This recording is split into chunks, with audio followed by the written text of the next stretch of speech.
When Elias Crowley looked up from mending fence wire that scorching July afternoon, he thought the heat had finally broken his mind.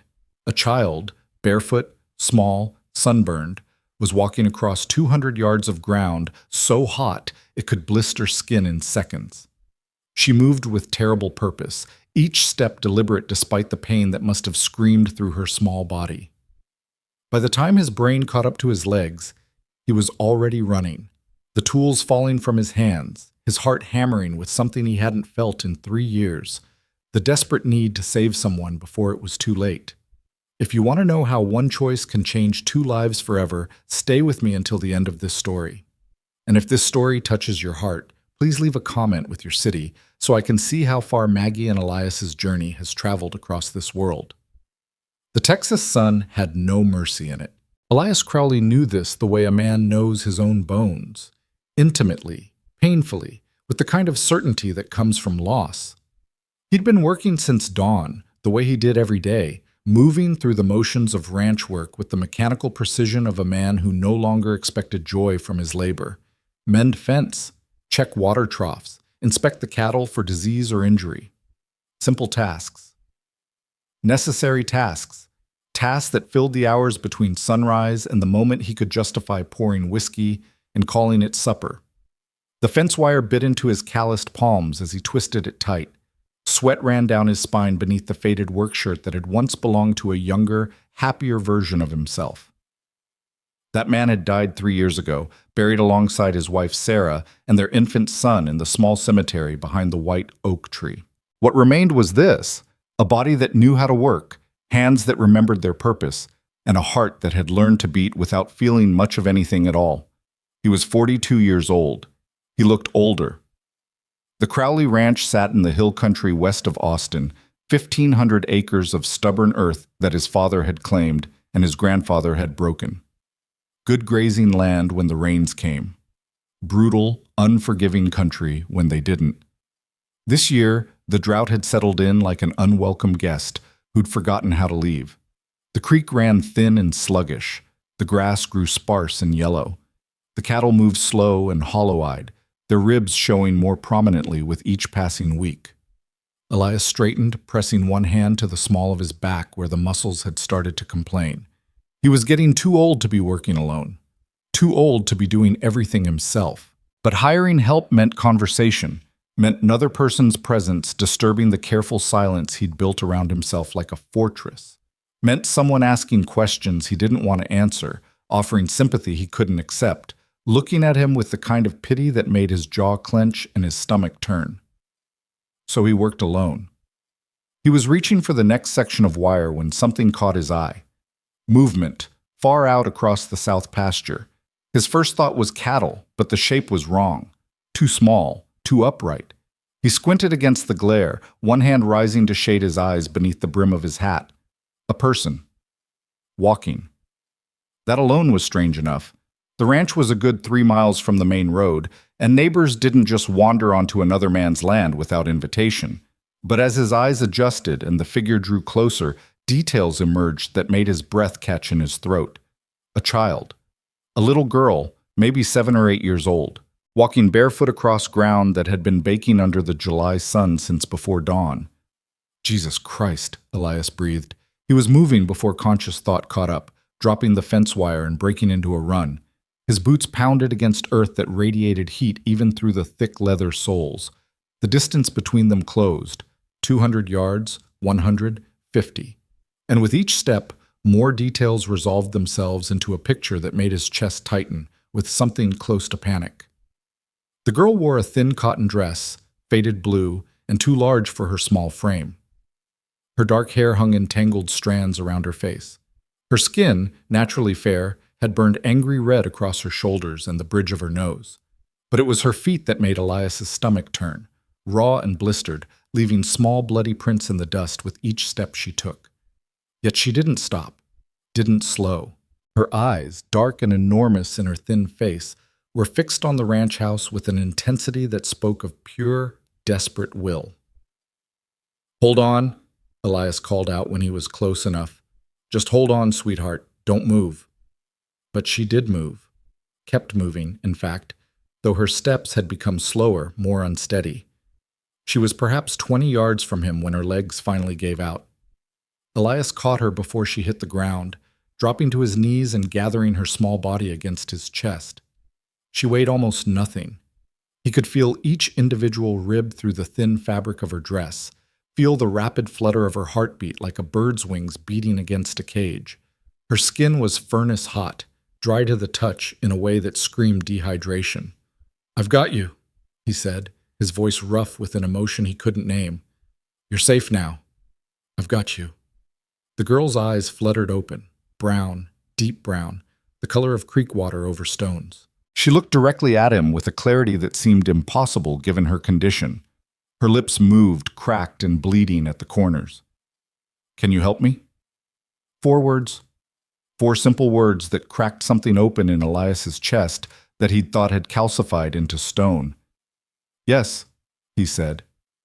"Yes, I can help you." He carried her to the house, moving as quickly as he dared, her head lolling against his shoulder. The ranch house had been built 40 years ago by his father. Solid construction, wide porches, rooms that stayed cool even in the worst heat. Elias kicked open the front door and carried the girl straight to the kitchen, settling her carefully into one of the wooden chairs.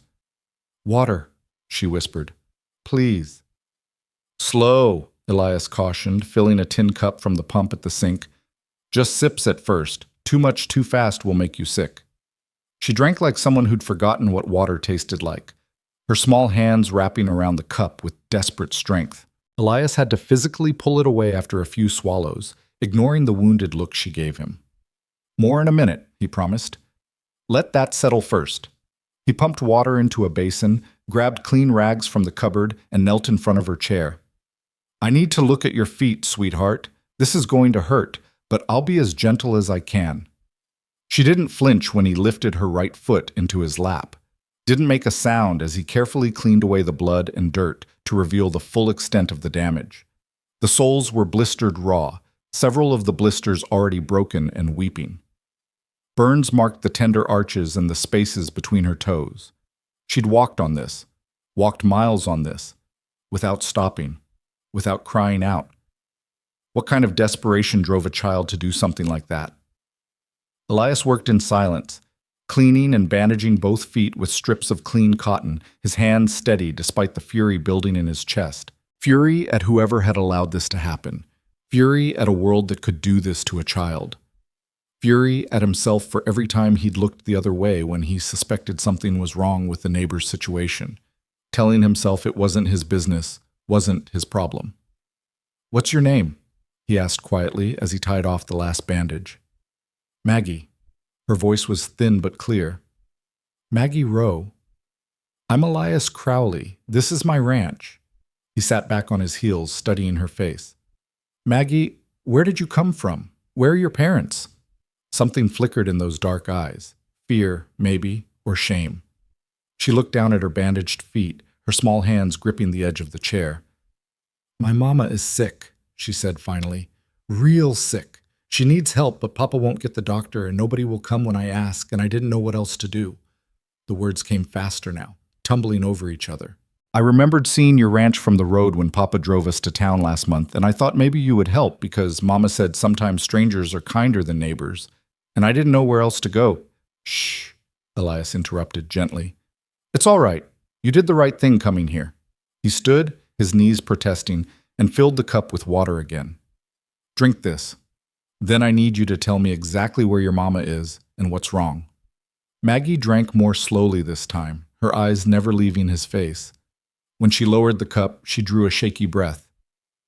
"We live in the old Hendricks place, about 5 miles east past the creek bend." She paused. "Mama fell 3 days ago, hit her head on the stove. She woke up, but she's not right. She can't stand without falling, and she throws up when she tries to eat, and sometimes she doesn't know where she is." Maggie's voice cracked. "Papa says she's just being weak. Says she needs to stop complaining and get back to work. But she's getting worse and I'm scared, and I asked Mr. Paulson at the feed store to send the doctor, but he said Papa would have to ask himself, and Papa won't." Her composure finally broke. Tears spilled down her sunburned cheeks, and her thin shoulders shook with sobs that sounded like they'd been held back for days. Elias found himself kneeling in front of her again, one hand hovering uncertainly near her shoulder before settling there with awkward gentleness. "Listen to me, Maggie. Your mama needs a doctor, and we're going to make sure she gets one. But first, I need to know, where's your father now?" "Gone to Austin. Won't be back until tomorrow, maybe the day after." She wiped at her eyes with the back of her hand. "That's why I came today, because he wasn't there to stop me." The fury in Elias's chest crystallized into something cold and hard and purposeful. A head injury 3 days old with worsening symptoms, a child afraid of her own father. A woman denied medical care. He stood, decision made. "All right, here's what's going to happen. You're going to rest here for a bit while I get the wagon ready. Then we're going to go get your mama and bring her back here where Doc Harrison can look at her properly." Maggie's eyes went wide. "But Papa—" "Your papa isn't here," Elias said flatly. "And your mama needs help now, not tomorrow or the day after. Can you tell me if there are any other children at home, anyone else who needs looking after?" She shook her head. "Just me and Mama." "Good. That makes this simpler." Elias moved to the pantry, pulling down a tin of crackers and a jar of preserved peaches. "I want you to eat something while I'm getting ready. Not too much. Your stomach needs to wake up slow, and drink more water. There's a sofa in the front room if you need to lie down." "I can help," Maggie said, trying to stand. Her bandaged feet touched the floor and she winced, sinking back into the chair. "You've helped enough by being brave enough to ask," Elias told her. "Now let someone else do the rest." He left her in the kitchen and went to prepare the wagon, moving through the familiar tasks with an efficiency born of years of practice. Hitch the horses, load clean blankets, fill the water barrel. His mind was already working ahead, planning routes and contingencies. The Hendricks place. He knew it, though he'd never had cause to visit. A hardscrabble homestead on poor land, the kind of property desperate men took when they couldn't afford better. This Rowe fellow, Elias didn't know him personally, but he'd heard things. Whispers in town about a mean temper and a heavy hand. The kind of whispers people exchanged in low voices and then did nothing about because a man's family was his own business, and who were they to interfere? Elias had been guilty of that thinking himself, had heard those whispers and told himself it wasn't his concern, wasn't his problem, had turned away from the uncomfortable questions and gotten on with his own life. He wouldn't make that mistake again. By the time he returned to the house, Maggie had managed to eat a few crackers and half the jar of peaches. She looked up when he entered, her eyes still too large in her small face, still carrying that weight of desperate hope that no child should have to bear. "Ready?" he asked. She nodded. Elias carried her to the wagon, settling her on the bench seat with blankets cushioning her feet. The afternoon sun had begun its slow descent toward evening, but the heat remained thick and oppressive. He climbed up beside her and took the reins. 5 miles east, you said?" "Yes, sir. There's a lightning-struck oak at the turnoff from the main road. Our lane is just past that." Elias clicked to the horses and they started moving, the wagon wheels creaking in the dust. Maggie sat very still beside him, her small hands gripping the edge of the seat. For several minutes they rode in silence, the only sounds the creak of leather and wood, the steady clop of hooves, the distant call of a hawk circling overhead. "Mr. Crowley?" Maggie's voice was small. "Are you going to get in trouble for this?" "Might be," Elias said honestly, "but some things are worth the trouble. Papa gets real angry when people interfere." "I imagine he does." Elias kept his eyes on the road ahead. "But your papa isn't here right now, and your mama needs help. That's all that matters." They found the lightning-struck oak exactly where Maggie had said, its blackened trunk split down the middle like a broken tooth. Elias turned the horses onto a narrow lane that was barely more than 2 wheel ruts through scrub grass and mesquite. The land here was poor, rocky, sparse, the kind of ground that fought you for every blade of grass. A man could break his back trying to make a living on land like this and still end up with nothing to show for it.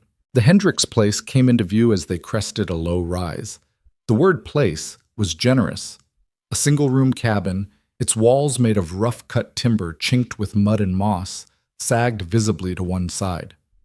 The roof was a patchwork of warped boards and rusted tin. A lean-to stable that looked ready to collapse sheltered a single mule and a skeletal milk cow. No crops in the field, no garden, no sign of anything that spoke of hope or prosperity or even basic maintenance.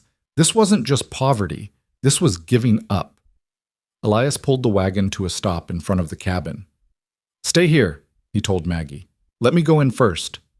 But she was already trying to climb down, her bandaged feet forgotten in her urgency. "Mama's inside. I need to tell her you're here, that you're going to help." "Maggie." Elias caught her gently by the shoulders. "Listen to me. Your mama might be confused right now because of her injury. She might not understand what's happening. I need to go in first so I can see what we're dealing with, all right? You wait here just for a minute." She hesitated, then nodded reluctantly. The cabin door hung crooked on its hinges. Elias knocked anyway, waited, then pushed it open when no answer came. The smell hit him first: unwashed bodies, stale food, the sour, sweet stench of sickness. His eyes adjusted to the dimness, and he saw the interior of the cabin. A single room, perhaps 15 feet square, with a loft above reached by a ladder. A cast-iron stove in one corner, cold now. A rough table with 2 chairs. A narrow bed against the far wall. And in that bed, a woman. Elias crossed to her in 3 strides. She lay on her side, one arm tucked beneath her head, her breathing shallow and rapid. Her hair, dark like Maggie's, was matted with sweat and streaked with blood from a wound at her temple. The skin around the injury had gone purple-black with bruising. Her face was waxen, lips cracked and dry. "Mrs. Rowe?" Elias said quietly. "My name is Elias Crowley. Your daughter came to my ranch for help. I'm going to take you somewhere safe where a doctor can look at you. Do you understand?" Her eyes fluttered open, the same deep brown as Maggie's, but clouded with pain and confusion. She stared at him without recognition, her lips moving soundlessly. "It's all right," Elias said, though he wasn't sure it was. Wasn't sure anything about this was all right. "I'm going to lift you now. I'll try not to hurt you." He slid one arm beneath her shoulders, the other under her knees, and lifted. She was frighteningly light, her body slack and unresisting in his arms. As he turned toward the door, her hand came up weakly to clutch at his shirt. "Maggie," she whispered. "Where's Maggie?" "She's safe. She's right outside." The woman's eyes closed, but her grip on his shirt didn't loosen. Elias carried her out into the late afternoon light. Maggie gave a small cry and tried to scramble down from the wagon, but Elias shook his head. "Stay there, sweetheart. I'm bringing her to you." He settled Mrs. Rowe as gently as he could in the wagon bed, arranging blankets around her. Maggie climbed back to kneel beside her mother, taking one of her hands in both of her own small ones. "Mama? Mama, it's me. You're going to be okay now. Mr. Crowley is going to help us." Mrs. Rowe's eyes opened again, focusing with difficulty on her daughter's face. "Baby," she breathed, "your feet? They're fine, Mama. Don't worry about me." Elias climbed back onto the bench and took up the reins. The return journey felt longer, the horses moving slower with the added weight. The sun continued its descent, painting the sky in shades of orange and red. Maggie never left her mother's side, speaking to her in a low, steady voice, even when Mrs. Rowe seemed too distant to hear. By the time they reached the Crowley Ranch, the first stars had begun to appear in the darkening sky. Elias carried Mrs. Rowe into the house and settled her in his own bed. The bed he'd shared with Sarah, the bed no one had slept in since she died. He'd been using the small room off the kitchen, unable to face the memories that lived in these sheets and pillows. Now he pulled the quilts up around this stranger's shoulders and thought that maybe Sarah would have approved. She'd always been the one to notice when someone needed help, always the one to reach out even when it was inconvenient or difficult. "I'm going to ride to town for Doc Harrison," he told Maggie. "There's food in the kitchen if you're hungry. Stay with your mama. I'll be back as soon as I can." The ride to town usually took an hour. Elias made it in 40 minutes, pushing the horse harder than he should have. Doc Harrison lived above his office on Main Street.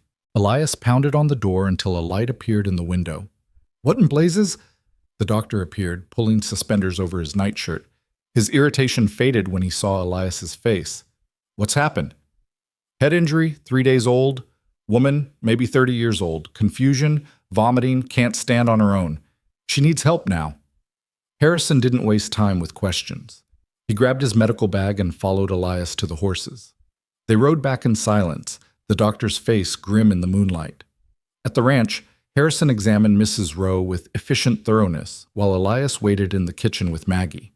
The girl sat at the table, her bandaged feet resting on a second chair, her eyes fixed on the bedroom door. When Harrison finally emerged, his expression was grave. He gestured for Elias to join him in the front room, out of Maggie's hearing. She has a significant concussion, possibly a skull fracture. There's clearly been bleeding in the brain. You can see it in her pupils, in the way she can't focus properly. The doctor's voice was low and tight with anger. 3 days ago, you said? She should have been seen immediately. Keeping her flat and quiet might have prevented some of this damage. Will she live? Maybe. But even if she does, there could be permanent effects. Memory problems. Difficulty with movement or speech. It's too early to know. Harrison paused. How did this happen? Her daughter says she fell, hit her head on the stove. And the husband didn't think to call for help? Apparently not. Harrison's jaw tightened. Where is he now? Austin. Due back tomorrow or the next day. Elias met the doctor's eyes. I took her from their home without his permission. The girl walked 5 miles barefoot to ask for help because no one else would listen. Good. The word came out flat and hard. Because if you hadn't, that woman would likely be dead by morning. Harrison ran a hand over his face. She needs to stay completely still for at least a week, possibly longer. No movement, no excitement, absolute rest. And she needs to be watched constantly in case her condition worsens. She can stay here, Elias said, as long as she needs to. And when the husband comes looking for her, then he and I will have a conversation. Harrison studied him for a long moment. Elias, I've known you since you were a boy, known your whole family. You're not a violent man, but I can see where your mind is going. He laid a hand on Elias's shoulder. Don't do anything that will land you in jail. That child in there. He nodded toward the kitchen. She's already lost enough. Don't let her lose the one person who is willing to help. I won't, Elias said, but I won't let him take them back to that place either. Harrison nodded slowly. I'll file a medical report with the sheriff. Document the injury, the delay in treatment, the conditions I found them in. It won't be much, but it's something. He picked up his bag. I'll come back tomorrow to check on her. If anything changes tonight, if she starts seizing, or if you can't wake her, you send for me immediately. Understand? I understand. After the doctor left, Elias returned to the kitchen. Maggie hadn't moved, her eyes still fixed on the bedroom door. Your mama is going to stay here for a while, Elias told her gently. She needs to rest and get better. Dr. Harrison says she's going to be all right, but it will take time. Maggie nodded, tears spilling down her cheeks. Thank you, she whispered. Thank you for helping us. Elias knelt beside her chair, suddenly uncertain. He hadn't been around children in 3 years, hadn't held one, hadn't comforted one, hadn't known what to say to ease their fears. But this child had walked 5 miles on burning ground because she was brave enough to ask for help when no one else would give it. You don't have to thank me, he said quietly. You did the hard part. You were brave when you needed to be. I was scared, Maggie admitted. Being brave doesn't mean not being scared. It means doing what needs to be done even when you are scared. He stood, his knees protesting again. Come on, let's get you settled for the night. He carried her to the small room off the kitchen that he'd been using, just large enough for a narrow bed and a washstand. He settled her on the bed, propping her feet up on pillows, bringing her more water and the rest of the crackers from earlier. Try to sleep if you can, he said. I'll be right out here if you need anything. What about you? Where will you sleep? The sofa is fine. I've slept in worse places. He left her there and returned to check on Mrs. Rowe. She was sleeping, her breathing steadier now, though her face was still too pale. He adjusted the blankets, made sure there was water within reach if she woke, then retreated to the front room. The sofa was old and too short for his frame, but he'd told the truth. He'd slept in worse places. He stretched out as best he could, staring at the ceiling in the darkness, listening to the familiar sounds of the house settling around him. For 3 years, he'd been alone in this house.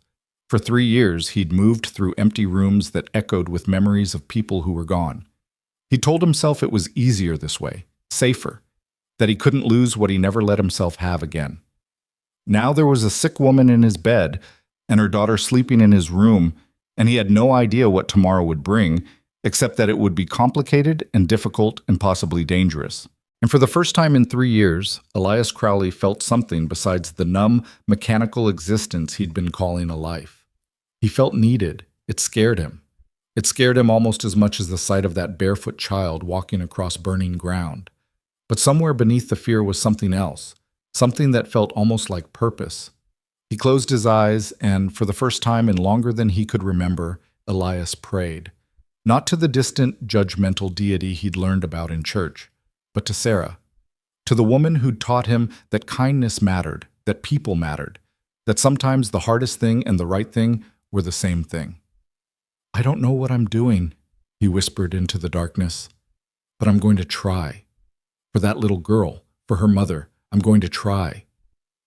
The house had no answer for him, but somewhere in the quiet, Elias thought he felt something shift, like a door that had been locked for 3 years finally, carefully, beginning to open. Tomorrow would bring its own troubles. Tomorrow there would be questions to answer and decisions to make, and a reckoning when the father returned. But tonight, 2 people who had been desperate and alone were safe and warm and cared for. It would have to be enough. Elias pulled the thin blanket over himself and let exhaustion pull him down into sleep, his last conscious thought a simple prayer. Let me be strong enough for what's coming. In the small room off the kitchen, Maggie Rowe lay awake, her bandaged feet throbbing with pain, her heart still racing with the fear and relief of the day. But for the first time in longer than she could remember, she felt safe. The man in the other room, this stranger who had answered when she asked for help, had promised to take care of her mother. And somehow, despite everything she'd learned about broken promises and disappointed hopes, Maggie believed him. She closed her eyes and, like Elias, prayed. Simple words from a child's heart. Please let Mama be okay. Please let us stay here where we're safe. Please don't let Papa take us back. Outside, the Texas night settled over the ranch, vast and star-filled and indifferent to human suffering and human hope alike. But inside the ranch house, 2 broken people and 1 small child slept, bound together now by circumstance and choice, and the simple, radical act of asking for help and having someone answer. The hard part was still to come. But tonight, they had each other. And sometimes, that was how healing began. Morning came too early, pale light filtering through the curtains to find Elias already awake, his body stiff from the awkward angle of the sofa. He rose quietly, moving through the pre-dawn stillness to check on his unexpected guests. Mrs. Rowe still slept, her breathing steady but shallow. In the small room off the kitchen, Maggie lay curled beneath the quilt, one small hand tucked under her cheek. Elias stood in the doorway watching her for a moment, this child who had walked through fire to save her mother. Then he turned away and started coffee, the familiar ritual grounding him as he tried to make sense of what he'd brought into his life. The coffee was just beginning to percolate when he heard movement from the bedroom. He found Mrs. Rowe's eyes open, staring at the unfamiliar ceiling with obvious confusion. "Easy now," Elias said softly, approaching the bed. "You're safe. You're at my ranch. Your daughter Maggie brought me to help you." Her eyes found his face, struggled to focus. "Maggie?" she whispered. "Where?" "Sleeping. She's fine, just resting her feet." He poured water from the pitcher on the nightstand into a glass. "Can you drink a little?" She managed a few sips before her head fell back against the pillow, the small effort exhausting her. "Don't remember," she murmured. "How did I—" "You hit your head. 3 days ago. Do you remember that?" Something flickered in her eyes, fear, maybe, or shame. "The stove. I was reaching for the pot and everything just went sideways. Woke up on the floor." Her voice was threadbare, each word an effort. "Thomas was angry, said I was clumsy, said I needed to be more careful." Thomas, the husband. Elias filed the name away. "You have a serious concussion, Mrs. Rowe. The doctor says you need complete rest for at least a week, maybe longer. You're going to stay here where we can look after you properly. Can't. The word came out panicked. Thomas he'll be angry that I left. He'll want me home, want me working. Thomas isn't here, Elias said firmly. And when he comes back, he and I will have a conversation about what happens next. Right now, all you need to worry about is getting better. Can you do that? She stared at him, her eyes filling with tears. Why are you helping us? You don't even know us. Your daughter walked 5 miles barefoot to ask for help. That tells me everything I need to know. A sob caught in her throat. She shouldn't have had to do that. She's just a baby. She shouldn't. The emotion proved too much. Her eyes fluttered closed, her breathing becoming ragged. Shh, Elias soothed. Don't upset yourself. The doctor said you need to stay calm. Maggie is safe, you're safe, and that's all that matters right now. He stayed with her until she drifted back into sleep, then returned to the kitchen to find Maggie awake, sitting at the table with her bandaged feet propped on the chair. Is Mama awake? She asked immediately. She was, for a few minutes. She asked about you. Elias poured coffee for himself, then hesitated. You drink milk? When we have it. He poured her a glass, set out bread and butter and the last of the peach preserves. Eat something. Then we need to talk about what happens when your father comes back. Maggie's hand stilled on the bread. He'll be angry. I expect he will be. Elias sat across from her. But I need to know what we're dealing with, Maggie. Does your father hurt you, hurt your mother? The silence stretched long and painful. Finally, without meeting his eyes, Maggie nodded. How long has this been going on? Always, I think, for as long as I can remember. Her voice was very small. But it got worse after we moved to the Hendricks place. He'd been drinking more, getting angry about everything. The land's no good, and we can't grow enough, and there's never enough money, and he says it's all Mama's fault for not working hard enough. She looked up, her dark eyes pleading. But she does work hard, Mr. Crowley. She works from before dawn until after dark, and she never complains even when she's tired or sick or— I believe you, Elias interrupted gently. And I want you to know that what your father is doing, that's not right, Maggie. A man doesn't treat his family that way, no matter how hard things get. I know. Her voice broke. But knowing doesn't change anything. Nobody else cares. Nobody wants to get involved. I'm involved now, Elias said quietly. And I'm not walking away from this. Maggie's eyes filled with tears. What if he takes us back anyway? What if the law says we have to go with him because he's our family? It was a fair question. One Elias had been wrestling with himself through the long, sleepless hours of the night. A man's family was his own business.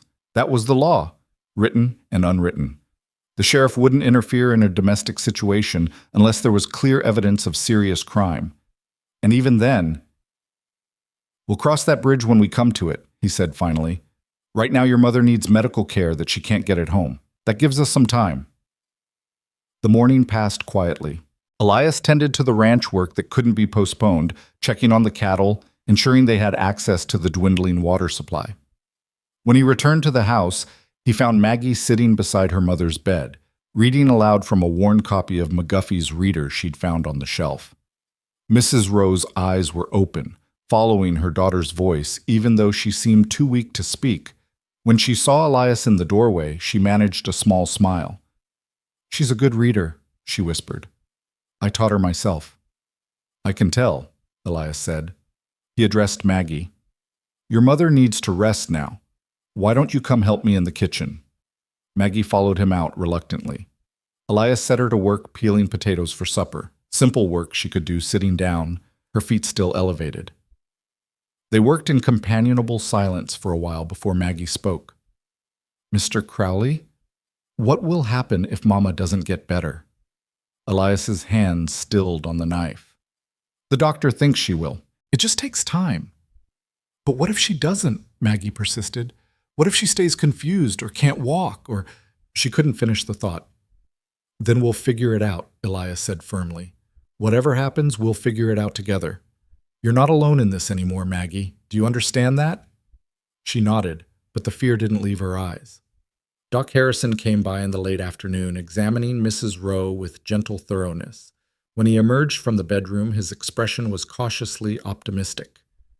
She's holding her own. The confusion seems slightly better today. She knew her own name, knew where she was. That's a good sign. He set his bag on the kitchen table. But she's not out of danger yet. The next few days are critical. What should I watch for? Elias asked. Seizures, sudden worsening of the confusion, vomiting that doesn't stop, extreme drowsiness that you can't wake her from. Harrison paused. And Elias, the husband. Any sign of him? Not yet. When he does show up, you send for the sheriff immediately. Don't try to handle it yourself. I won't start trouble, Elias said carefully, but I won't let him take them back to that place either. Harrison studied him. You realize you could be charged with kidnapping? Taking another man's wife and child without his consent? I took a critically injured woman to get medical treatment. Her daughter came to me asking for help. That's how we'll present it, Harrison agreed. I've already documented the condition I found them in. But Elias, be careful. Men like Thomas Rowe don't take kindly to interference, and the law isn't always on the side of the righteous. After the doctor left, Elias made supper. Simple fare, beef stew from yesterday's leftovers, fresh bread he'd baked that morning. Maggie ate at the kitchen table while Elias brought broth to Mrs. Rowe, helping her sit up enough to take a few spoonfuls. You're being too kind, she whispered. We can't repay you for this. I'm not asking for repayment. Thomas will... She stopped, fear clouding her eyes again. Thomas will have to go through me, Elias said quietly. And I promise you, Mrs. Rowe, I won't let him hurt you or Maggie again. Not as long as you're under my roof. Tears spilled down her cheeks. Why? Why do you care what happens to us? Elias was quiet for a moment, searching for words to explain something he barely understood himself. Because 3 years ago, I lost my wife and son. Lost them to illness, and there wasn't a damn thing I could do to save them. His voice roughened. I couldn't help the people I loved most in this world. But I can help you. And maybe that matters. Maybe that's enough. Mrs. Rowe reached out with a trembling hand, touching his arm briefly. Thank you, she whispered. For my daughter. For me. Thank you. That night, Elias lay on the sofa again, listening to the sounds of the house. Maggie's soft breathing from the small room, the creak of bed springs as Mrs. Rowe shifted in her sleep, the familiar groans of settling wood, and the whisper of wind through the eaves. A house that had been empty was full again. And despite the danger ahead, despite the uncertainty and the fear, Elias found himself grateful. The next day dawned clear and hot, the sun climbing into a sky already bleached white with heat. Elias was in the barn, mucking out stalls, when he heard the sound of a horse approaching at speed. He straightened, wiping sweat from his forehead, and walked to the barn entrance. A man rode into the yard on a lathered bay gelding, early 40s, lean and hard-bitten, with eyes that darted around the property like he was taking inventory of things that didn't belong to him. Thomas Rowe. Had to be. Elias walked out slowly, keeping his hands visible and relaxed. Can I help you? The man swung down from his horse, ground-tying the reins. I'm looking for my wife and daughter. Been told they might be here. Who told you that? Doc Harrison came by the Hendricks place this morning, looking for me. Said he'd treated my wife for a head injury. Rowe's eyes were cold. Said I'd find her here, being cared for by a neighbor. Your wife has a serious concussion. She needed medical attention that she wasn't getting at home. What my wife needs isn't your concern. Rowe took a step closer. Where is she? In bed, resting, like the doctor ordered. I'll be taking her home now. No, Elias said quietly. You won't. Rowe's face darkened. That's my wife, my daughter. You got no right. I have every right to keep a critically injured woman from being moved before she's healed enough to travel safely. Elias kept his voice level, non-threatening. Your wife stays here until Doc Harrison says she can be moved. That's not negotiable. The hell it isn't. Rowe's hand moved toward his belt, and Elias saw the knife sheathed there. I don't know what game you're playing, Crowley, but you're going to step aside and let me collect my family. Can't do that. Then we got a problem. We do, Elias agreed. But it's not going to be solved with violence. Your wife needs rest and medical care. Your daughter's feet are burned raw from walking 5 miles barefoot to ask for help. They're staying here until they're well enough to make their own decisions. Rose's laugh was ugly. Make their own decisions? They're my property, same as that horse or this land. They don't get to decide nothing. The words hung in the air like poison. Elias felt his hands curl into fists and deliberately relaxed them. That's where you're wrong. They're people, not property, and people have rights, even wives and children. You're going to preach at me now? Going to tell me how to run my family? Rose spat in the dust. You know what I think? I think you got designs on my wife. Think you're going to play hero? Get her grateful enough to spread her legs for you. Elias moved before he could think better of it, closing the distance between them in 2 strides and grabbing Roe by the shirt front. You say one more word like that and You'll what? Rose snarled. Hit me? Go ahead. Then see what the sheriff has to say about you assaulting a man trying to retrieve his lawful family. Elias forced himself to let go, to step back. Get off my property. Not without my wife and daughter. Then I'll have the sheriff remove you. Your choice, leave on your own or leave in handcuffs. Rose's eyes narrowed. You really want to involve the law? Because I can tell them plenty about how you stole my family, how you're keeping them here against their will. Against their will? Elias shook his head. Your daughter walked 5 miles on burning ground because she was so desperate for help. Your wife was lying semi-conscious with a 3-day-old head injury because you wouldn't get her a doctor. You want to talk to the sheriff about that? For a moment, genuine uncertainty flickered in Rose's eyes. Then his jaw set stubbornly.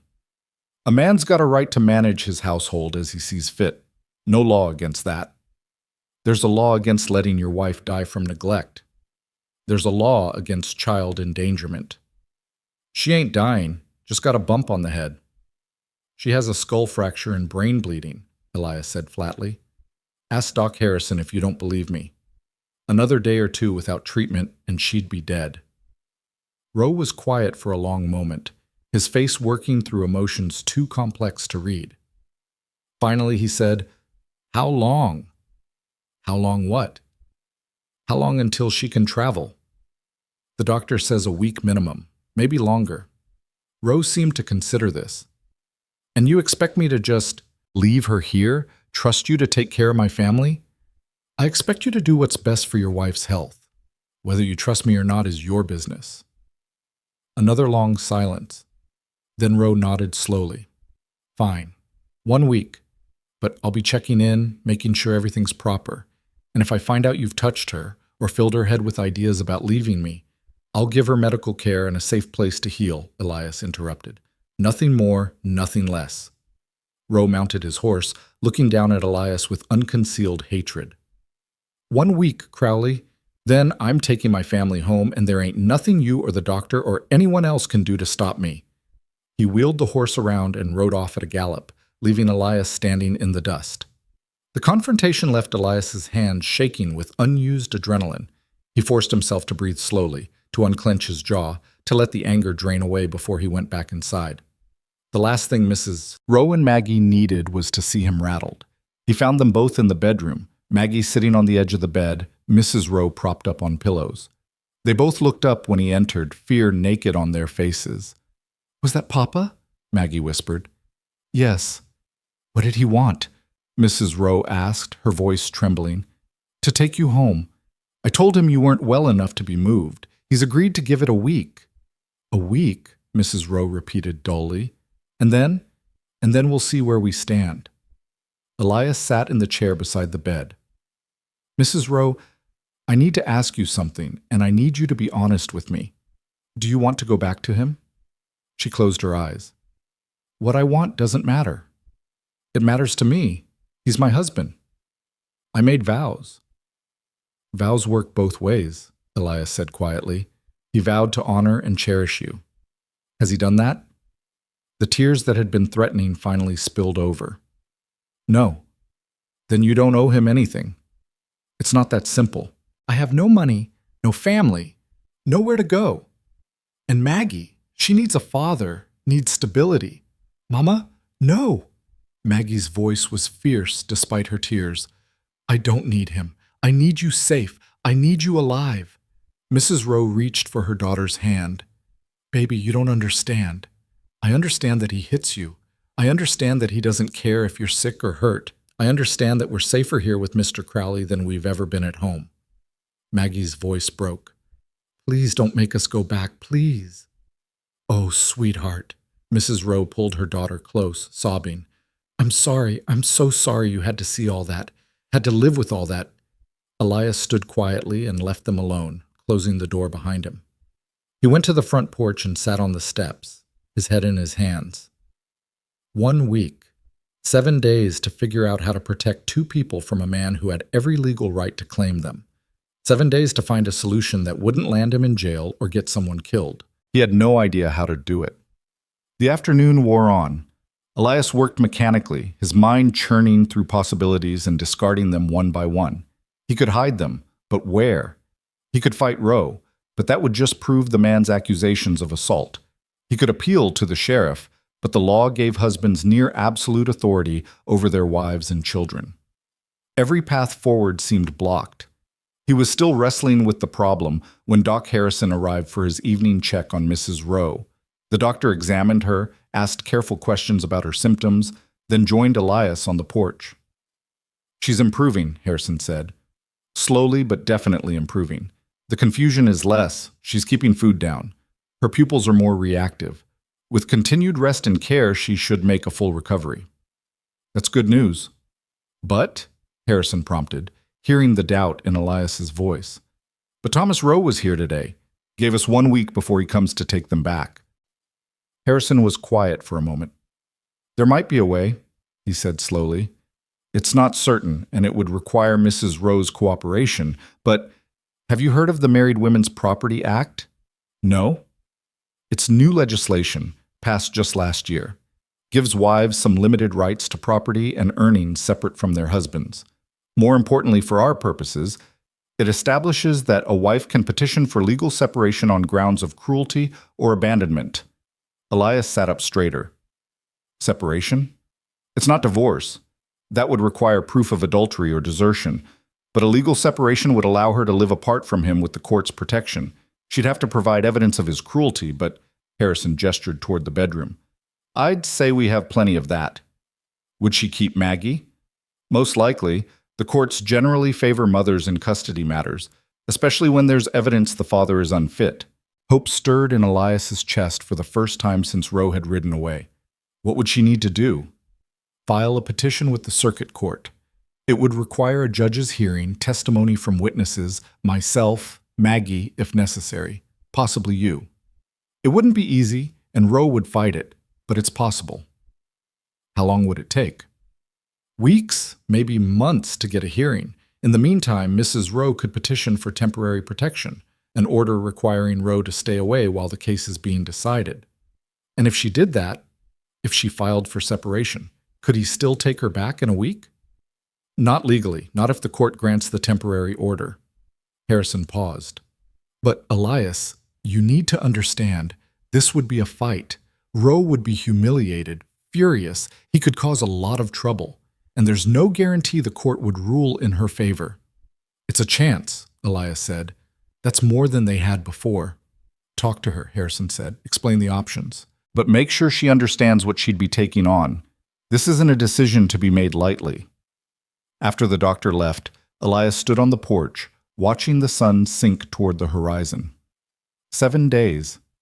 1 week to convince a terrified woman to stand up in court against the man who'd controlled and hurt her for years. 1 week to find the courage to offer them shelter when it could cost him everything. 1 week to decide if he was brave enough to follow this path wherever it led.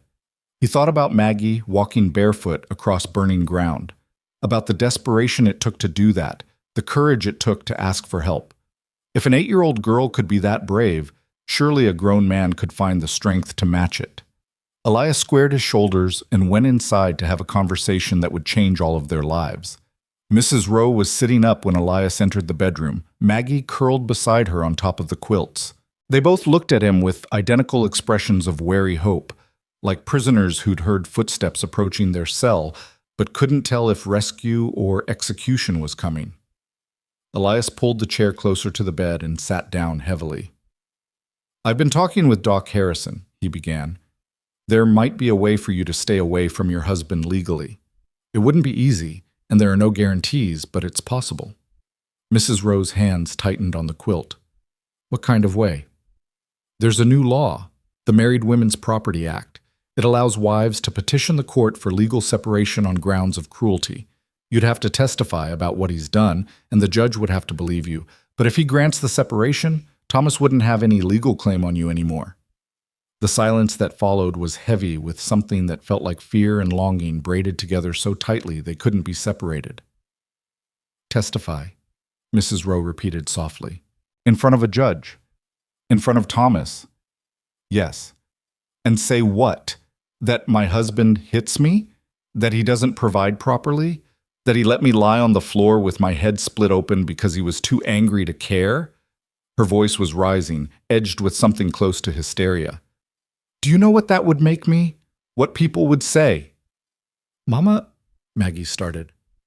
They'd say I was a complainer, a troublemaker, a woman who couldn't keep her husband satisfied, who drove him to anger with my inadequacies. Mrs. Rowe's eyes were bright with unshed tears. They'd say I deserved what I got. Some might, Elias said quietly. But the law doesn't care what gossips say. It cares about evidence. And we have plenty of that. Your injury, Maggie's feet, the conditions Doc Harrison found you in. The doctor's willing to testify on your behalf. So am I, if needed. Why? The question burst from her. Why would you do that? Put yourself in the middle of this mess? Risk your reputation? You're standing in the community? Why? Elias was quiet for a moment, considering his answer. Because it's the right thing to do, he said finally. Because Maggie shouldn't have to walk 5 miles barefoot to find someone willing to help. Because you shouldn't have to choose between staying with a man who hurts you and having nowhere else to go. He leaned forward, his voice gentle but firm. And maybe because I know what it's like to lose someone and not be able to do a damn thing about it. I couldn't save my wife or my son. But I can help you, if you'll let me. Mrs. Rowe covered her face with her hands, her shoulders shaking. Maggie wrapped her arms around her mother, shooting Elias a look that was equal parts gratitude and desperation. I'm scared, Mrs. Rowe whispered through her fingers. I'm so scared of what he'll do if I fight him. He's not a man who accepts defiance. He'll make me pay for this one way or another. He can't make you pay for anything if he's legally required to stay away from you, Elias said. That's what the temporary protection order does.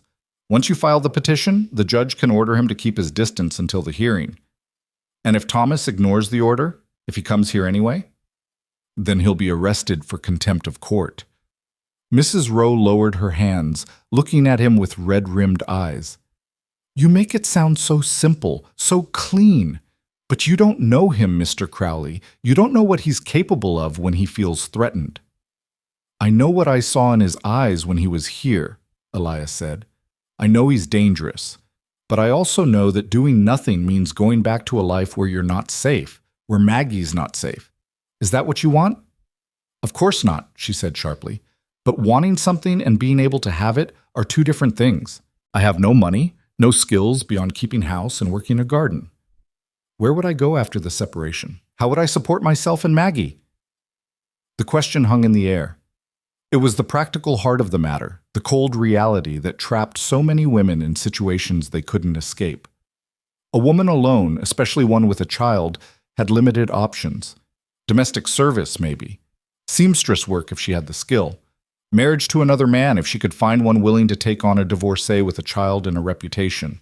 None of those options were appealing. Most were barely survivable. You could stay here, Elias heard himself say. Both Mrs. Rowe and Maggie stared at him. What? Mrs. Rowe breathed. Stay here, on the ranch. The words were coming faster now, the idea taking shape as he spoke. I need help running this place anyway. It's too much for one man. You could manage the house, the garden, help with the lighter ranch work. Maggie could help too when she's old enough. I'd pay you fair wages, enough to save up for your own place eventually, if that's what you want. Or you could just stay. As long as you need to. Mrs. Rowe's mouth opened and closed soundlessly. You can't be serious. I am serious. Mr. Crowley, that would be completely improper. A widow living alone with a woman who's separated from her husband, people would talk. They'd assume, they'd say, "Let them say whatever they want," Elias interrupted. "I'm offering you honest work and a safe place to live. What the gossips make of it is their problem, not ours." "Mama, please," Maggie said urgently. "Please say yes. Please don't make us go back." Mrs. Rowe looked down at her daughter, then back at Elias. "This is insane. You realize that, don't you? You're offering to support us, to involve yourself in a legal battle with my husband, to risk your reputation and possibly your safety, all for two people you met 3 days ago." "Oh, 4 days technically," Elias said. "And yes, I realize how it sounds, but I'm doing it anyway." "Why?" she asked again desperately.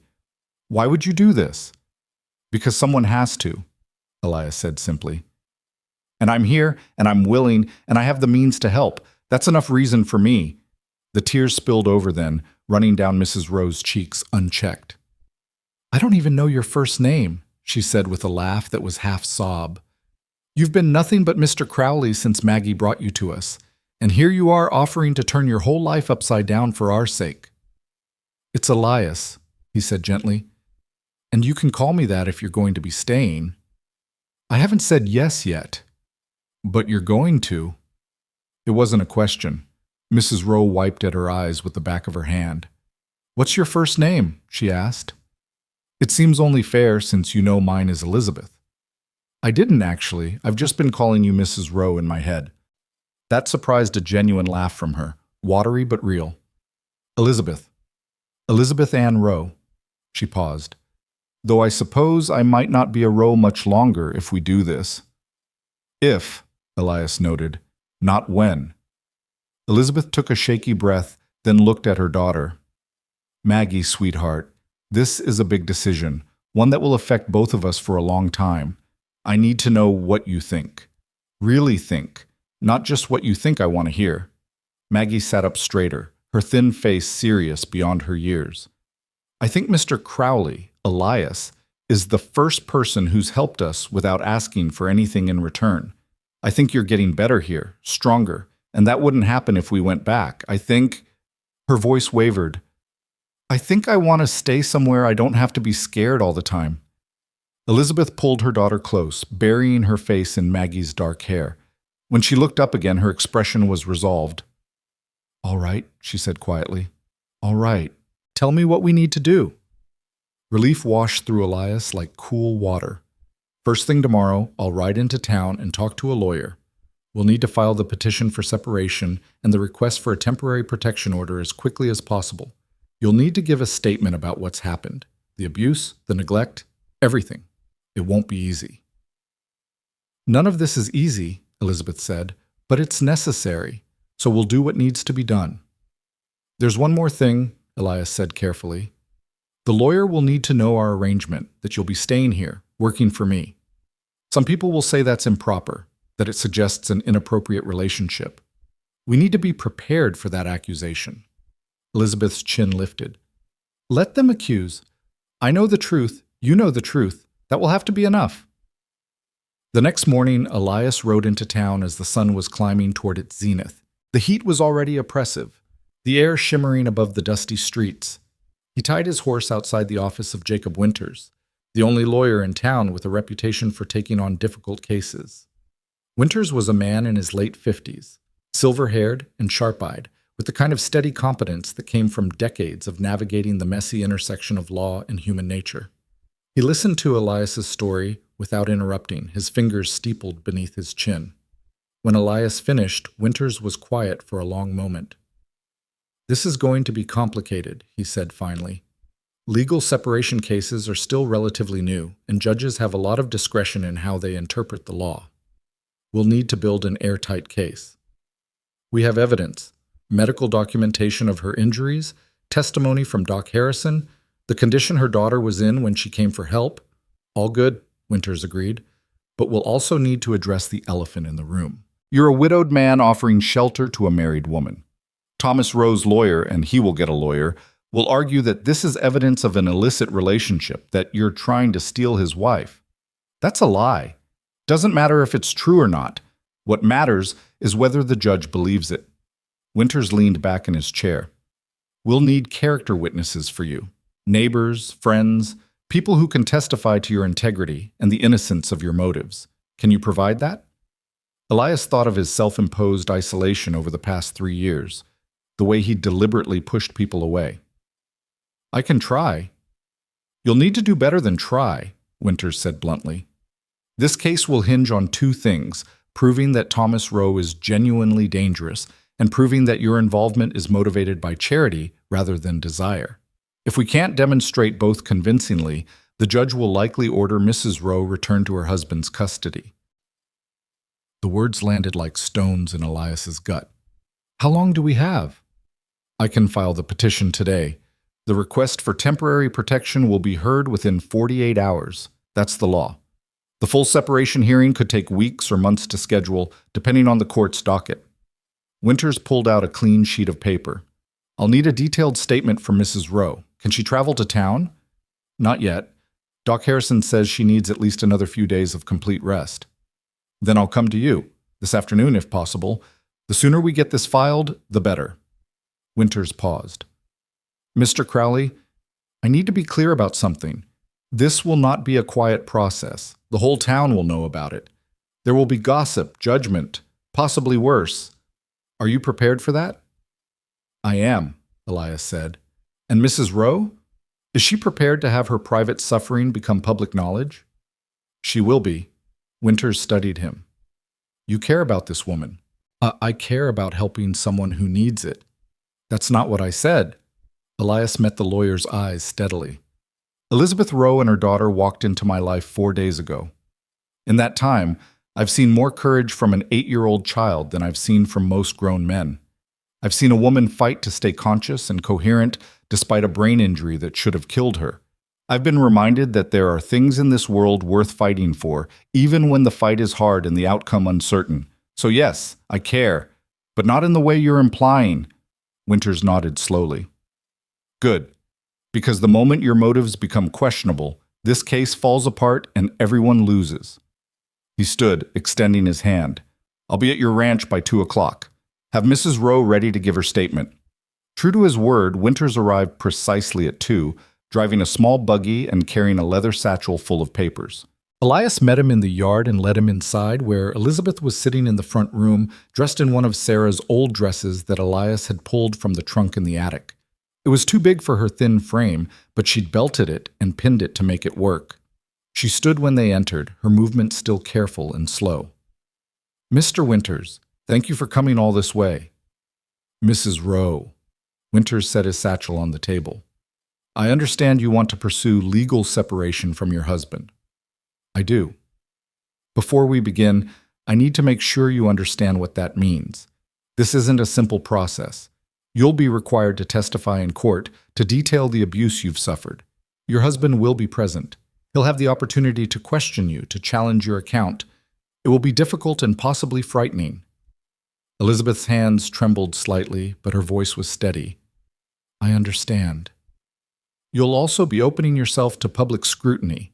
Everything about your marriage, your family life, your relationship with Mr. Crowley, all of it will be examined and judged. Some people will support you. Others will condemn you. Are you prepared for that? Mr. Winters, I've spent the last 8 years living with a man who tells me daily that I'm worthless, stupid, lazy, and ugly. I've been hit, starved, and left to suffer from injuries he caused because treating me kindly might suggest he cared whether I lived or died. Elizabeth's voice grew stronger. I'm not afraid of what strangers might say about me. I'm afraid of going back to that life. So yes, I'm prepared. Winters nodded approvingly. Then let's begin. I'll need you to tell me, in as much detail as you can remember, about your marriage to Thomas Rowe. Start from the beginning. What followed was 3 hours of careful, methodical questioning. Winters took notes in precise handwriting as Elizabeth recounted her courtship with Thomas. He'd seemed charming at first, attentive, promising her a good life on a farm where they'd prosper together. The marriage had been fine for the first few months. Though looking back with clearer eyes, Elizabeth could see the warning signs she'd missed at the time. The way he criticized her cooking, her cleaning, the way she dressed. The gradual isolation from her family and friends. The first time he'd grabbed her arm hard enough to bruise, then apologized so profusely she'd convinced herself it was an accident. When did the physical abuse become regular? Winters asked. After we lost our first baby. I was 6 months along when I miscarried. Thomas blamed me, said I'd been working too hard, not taking proper care of myself. Elizabeth's voice was flat, reciting facts that still had the power to hurt. He started drinking more. Started finding fault with everything I did. The hitting started maybe 3 months after that. First it was slaps, then punches, then... She stopped, swallowing hard. Then worse. Maggie, who had been sitting quietly in the corner, made a small sound of distress. Elizabeth looked at her daughter with anguish in her eyes. "I'm sorry, baby. I'm sorry you had to know about any of this." "It's all right, Mama," Maggie said, though tears streaked her face. "Tell him everything. Make sure he understands." Elizabeth turned back to Winters. "We moved 5 times in 8 years, always to worse land, worse houses. Thomas couldn't hold steady work, couldn't make the farms produce. But it was always someone else's fault. Mine, the weather's, the landlord's, never his. The worse things got, the more he drank, and the more he drank, the meaner he became." "What about the incident that brought you to Mr. Crowley's ranch?" Winters prompted. Elizabeth recounted falling, hitting her head on the stove, waking on the floor with Thomas standing over her, telling her to stop being dramatic and get back to work. The 3 days of worsening symptoms while he refused to get help. Maggie's desperate decision to walk to the nearest ranch for assistance. "And you're certain the fall was an accident? Your husband didn't push you?" Elizabeth hesitated. "I don't remember the moment I fell. I was dizzy, had been for days. We were out of food and I'd been giving most of what we had to Maggie. I reached for the pot on the stove and everything just went sideways. But Thomas..." She paused.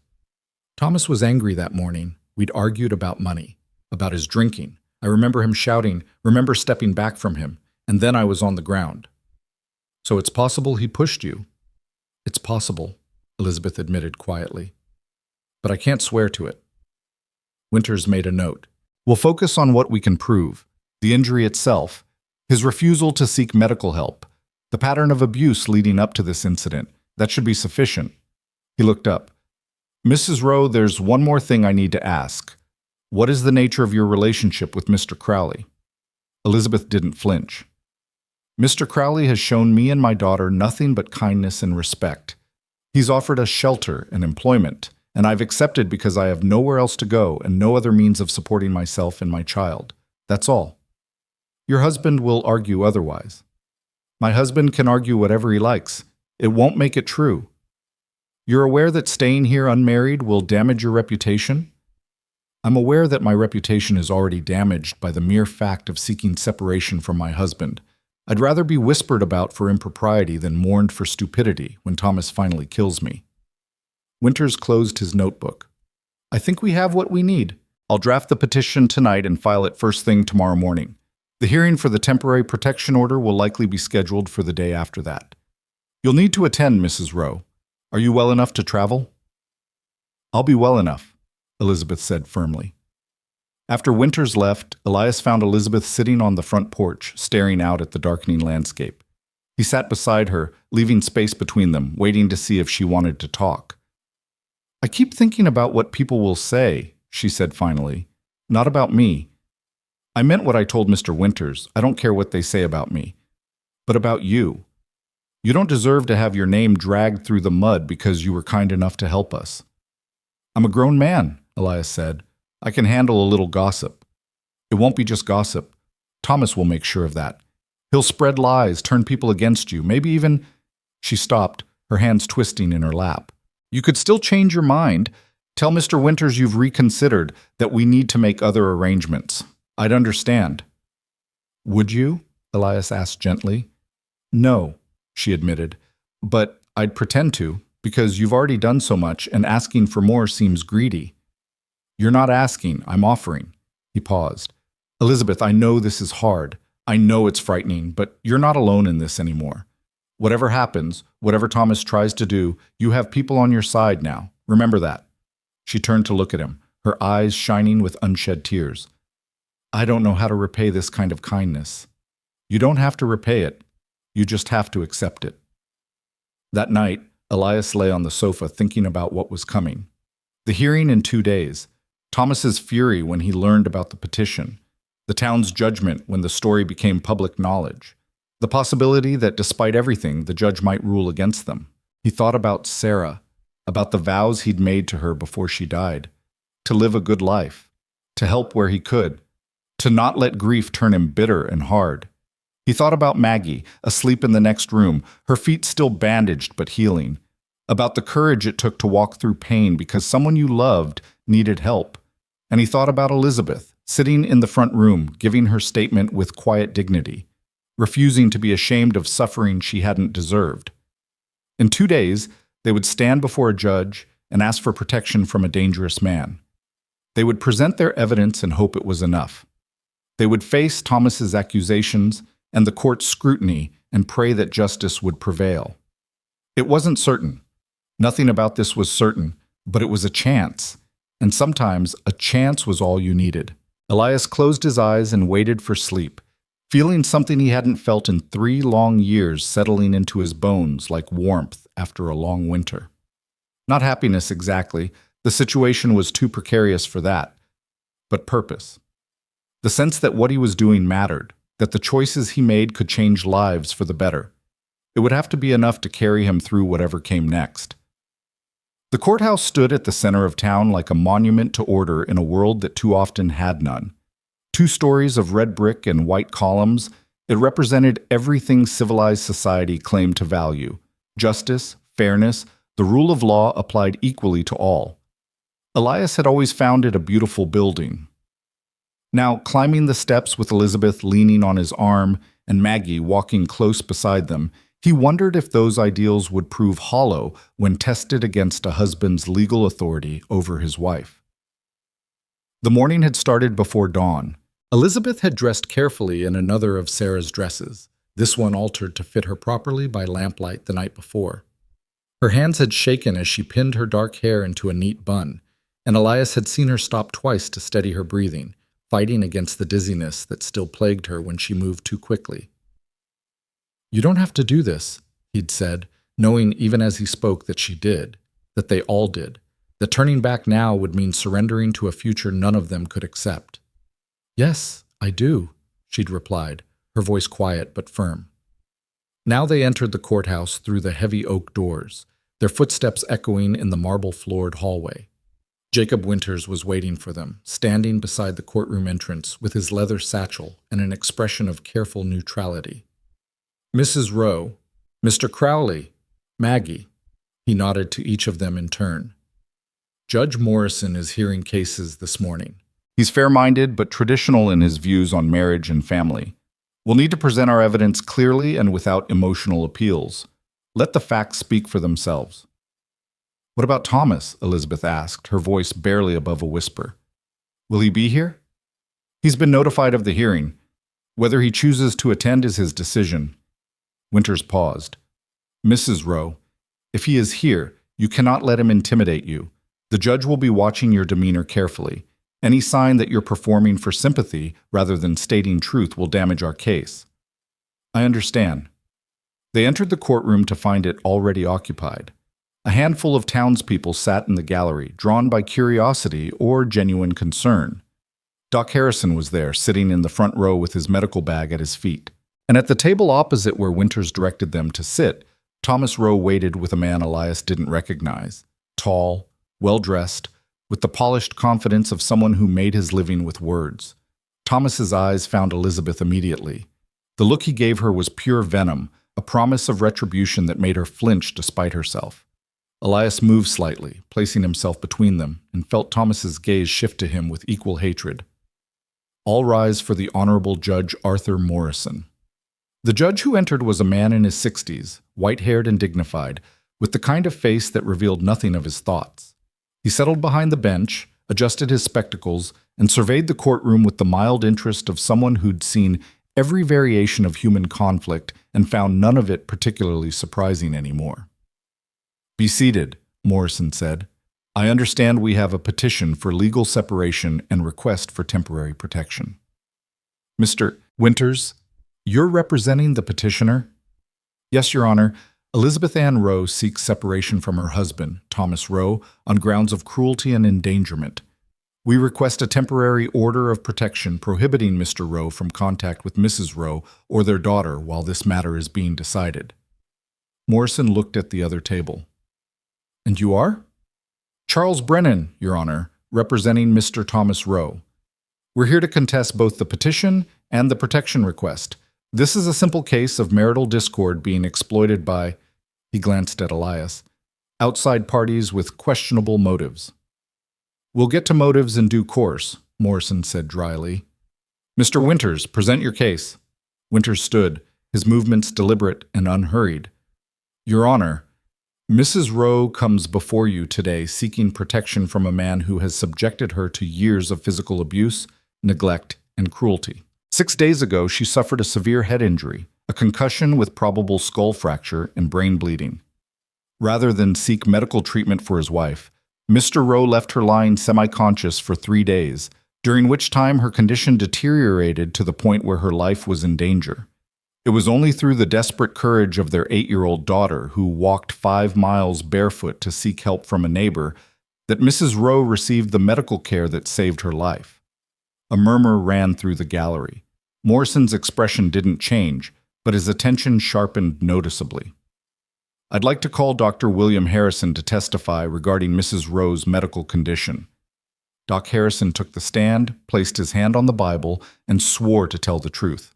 Under Winters' careful questioning, he described in clinical detail the injuries he'd found when he examined Elizabeth, the extent of the skull fracture, the signs of brain bleeding, the dehydration and malnutrition that had compounded her condition. In your medical opinion, doctor, what would have happened if Mrs. Rowe had not received treatment when she did? She would have died, Harrison said flatly. Possibly within 24 hours, certainly within 48. The injury was severe enough that even with treatment, I wasn't certain she'd survive the first night. And the delay in seeking treatment, did that worsen her prognosis? Absolutely. Every hour without care increased the risk of permanent brain damage or death. The fact that she survived at all is remarkable. Brennan stood for cross-examination, his expression skeptical. Dr. Harrison, did Mrs. Rowe or her daughter tell you definitively that Mr. Rowe refused to seek medical help? Mrs. Rowe was too confused to give a coherent account. Her daughter stated that her father said her mother was being weak and needed to stop complaining. So you're relying on the word of an 8-year-old child who may have misunderstood or misremembered what her father said? I'm relying on the medical evidence, Harrison said sharply. A woman with a life-threatening head injury went untreated for 3 days while her husband was present in the home. Whether he actively refused help or simply didn't care enough to seek it makes little difference to the outcome. But you can't say for certain that Mr. Rowe was aware of how serious his wife's condition was, can you? Harrison's jaw tightened. Any man with eyes could see she was gravely ill. That's not what I asked. No, Harrison admitted. I cannot say with certainty what Mr. Rowe knew or didn't know. Brennan sat down, looking satisfied. Winters called Elizabeth to the stand next. She walked slowly to the witness box, her movements careful, and Elias saw her hands tremble as she placed one on the Bible. Her voice was barely audible when she swore the oath. Mrs. Rowe, Winters began gently, I know this is difficult, but I need you to tell the court about your marriage to Thomas Rowe. Start with when the abuse began. Elizabeth took a shaky breath. It started about 6 months after we were married. Small things at first. He'd criticize how I kept house, how I cooked, how I looked. Then he started grabbing me, pushing me when he was angry. The first time he hit me was after I lost our first baby. How often did the physical abuse occur? At first, maybe once a month, then once a week.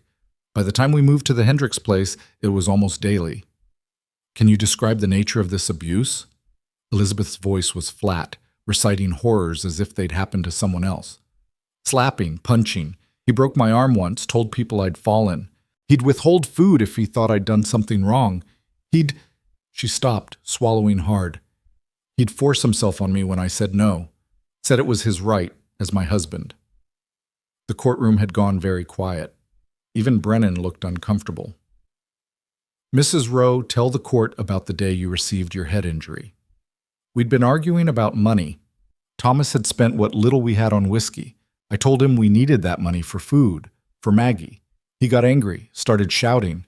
I backed away from him and reached for the stove to steady myself. The next thing I remember, I was on the floor and everything hurt, and Thomas was standing over me telling me to stop being dramatic. What happened after that? I couldn't stand, couldn't focus my eyes. I kept being sick.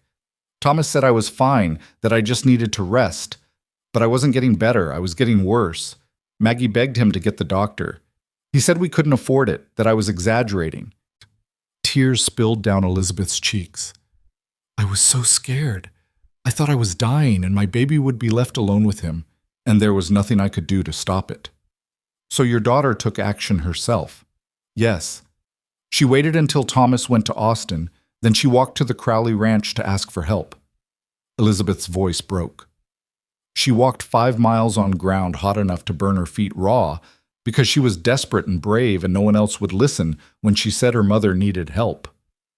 Winters let that statement hang in the air for a moment before continuing.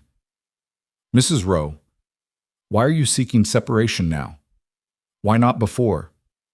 Because I have somewhere to go now, someone who's offered to help us. Before, I had nothing. No money, no family, nowhere to turn. Thomas knew that. He'd remind me of it whenever I displeased him, tell me I'd never survive on my own, that no one else would want a woman as worthless as me. She looked directly at the judge.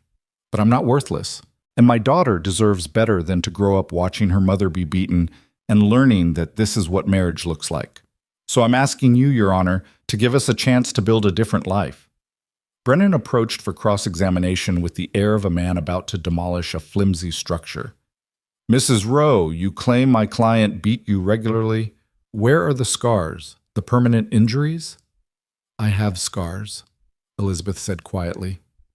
On my ribs, where he kicked me. On my back from when he took a belt to me. Do you want me to show them to the court? That won't be necessary, Morrison interjected. Continue, Mr. Brennan. You testified that Mr. Rowe forced himself on you, but as his wife, you have a legal obligation to submit to your husband's conjugal rights. How is that abuse? Elias felt his hands curl into fists. Beside him, Maggie made a small sound of distress. Elizabeth lifted her chin. Because marriage doesn't give a man the right to hurt his wife. Because saying no should mean something, even between husband and wife. If you disagree, Mr. Brennan, then I pity your wife. A few people in the gallery actually laughed. Brennan's face reddened. You're currently living with Mr. Elias Crowley, are you not? A widower, alone, without any female chaperone present.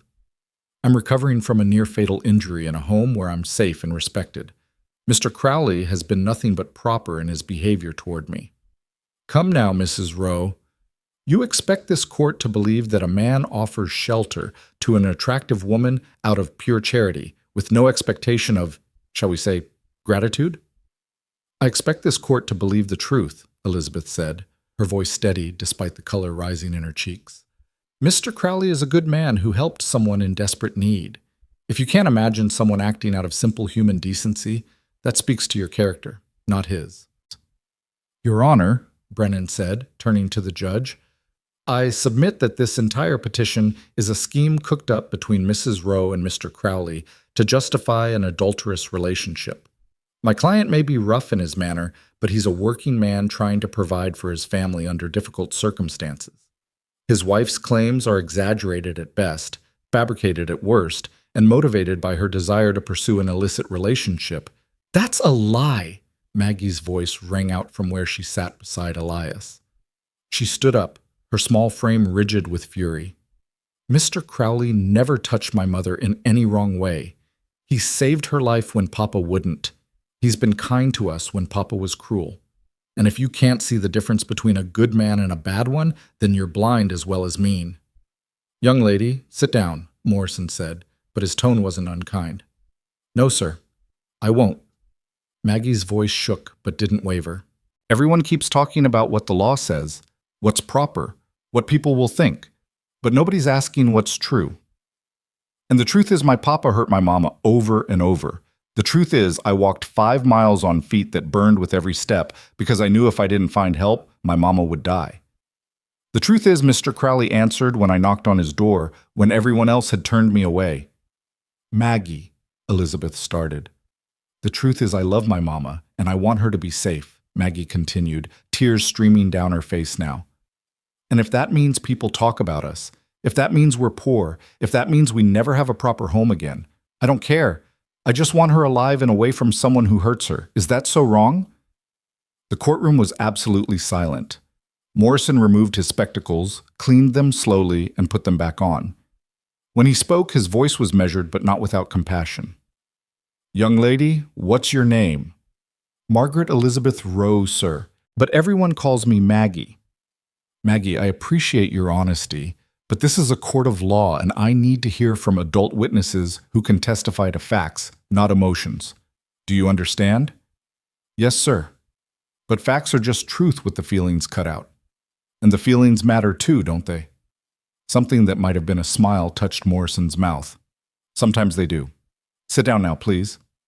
Maggie sat, and Elias found himself putting a hand on her shoulder in silent support. The girl was shaking, but her jaw was set with determination that reminded him painfully of Sarah. Mr. Winters, Morrison said, do you have additional witnesses?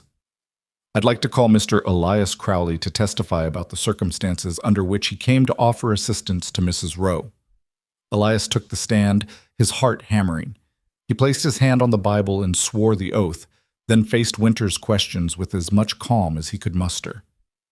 Mr. Crowley, please tell the court how you came to be involved in this situation. Elias recounted Maggie's appearance at his ranch, the condition she was in, the desperate urgency of her plea.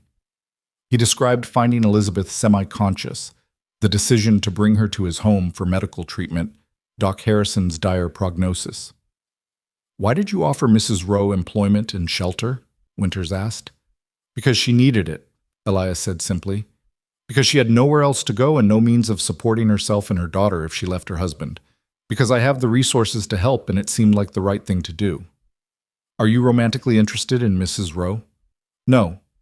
Have you made any advances toward her? Suggested that her shelter is conditional upon providing you with companionship of an intimate nature? Absolutely not.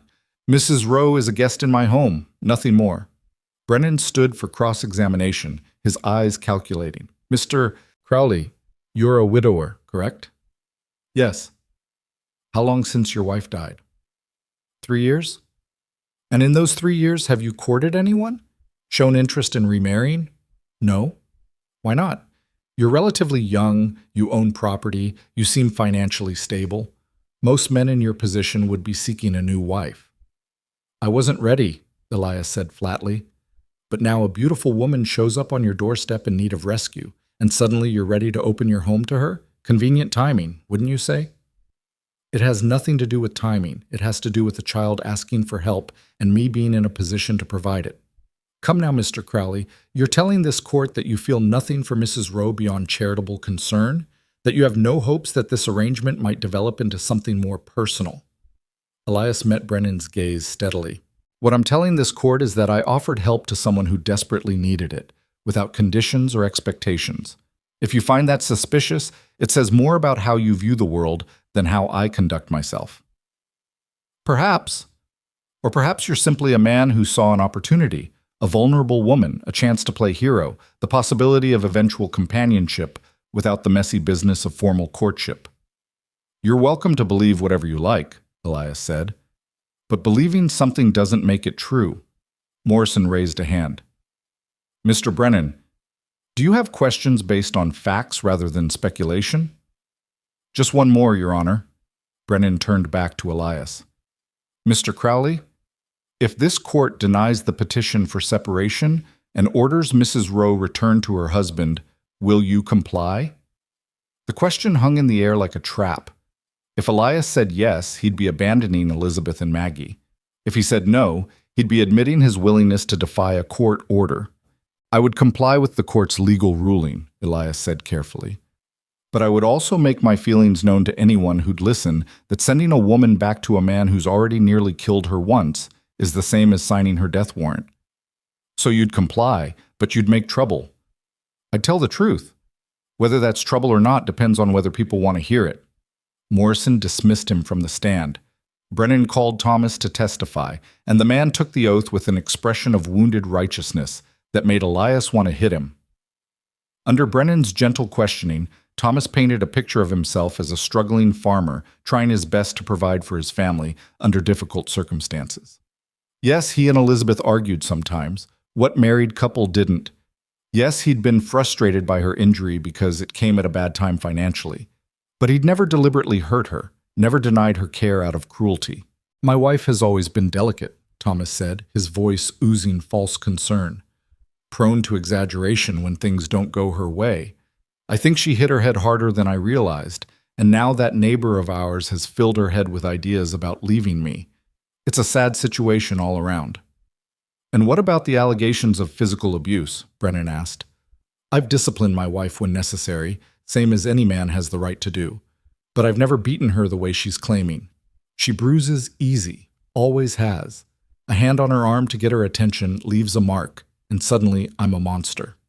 What about your daughter? She seems quite convinced that you're a danger to her mother. Thomas's face hardened. My daughter is 8 years old and has been coached by people who want to break up my family.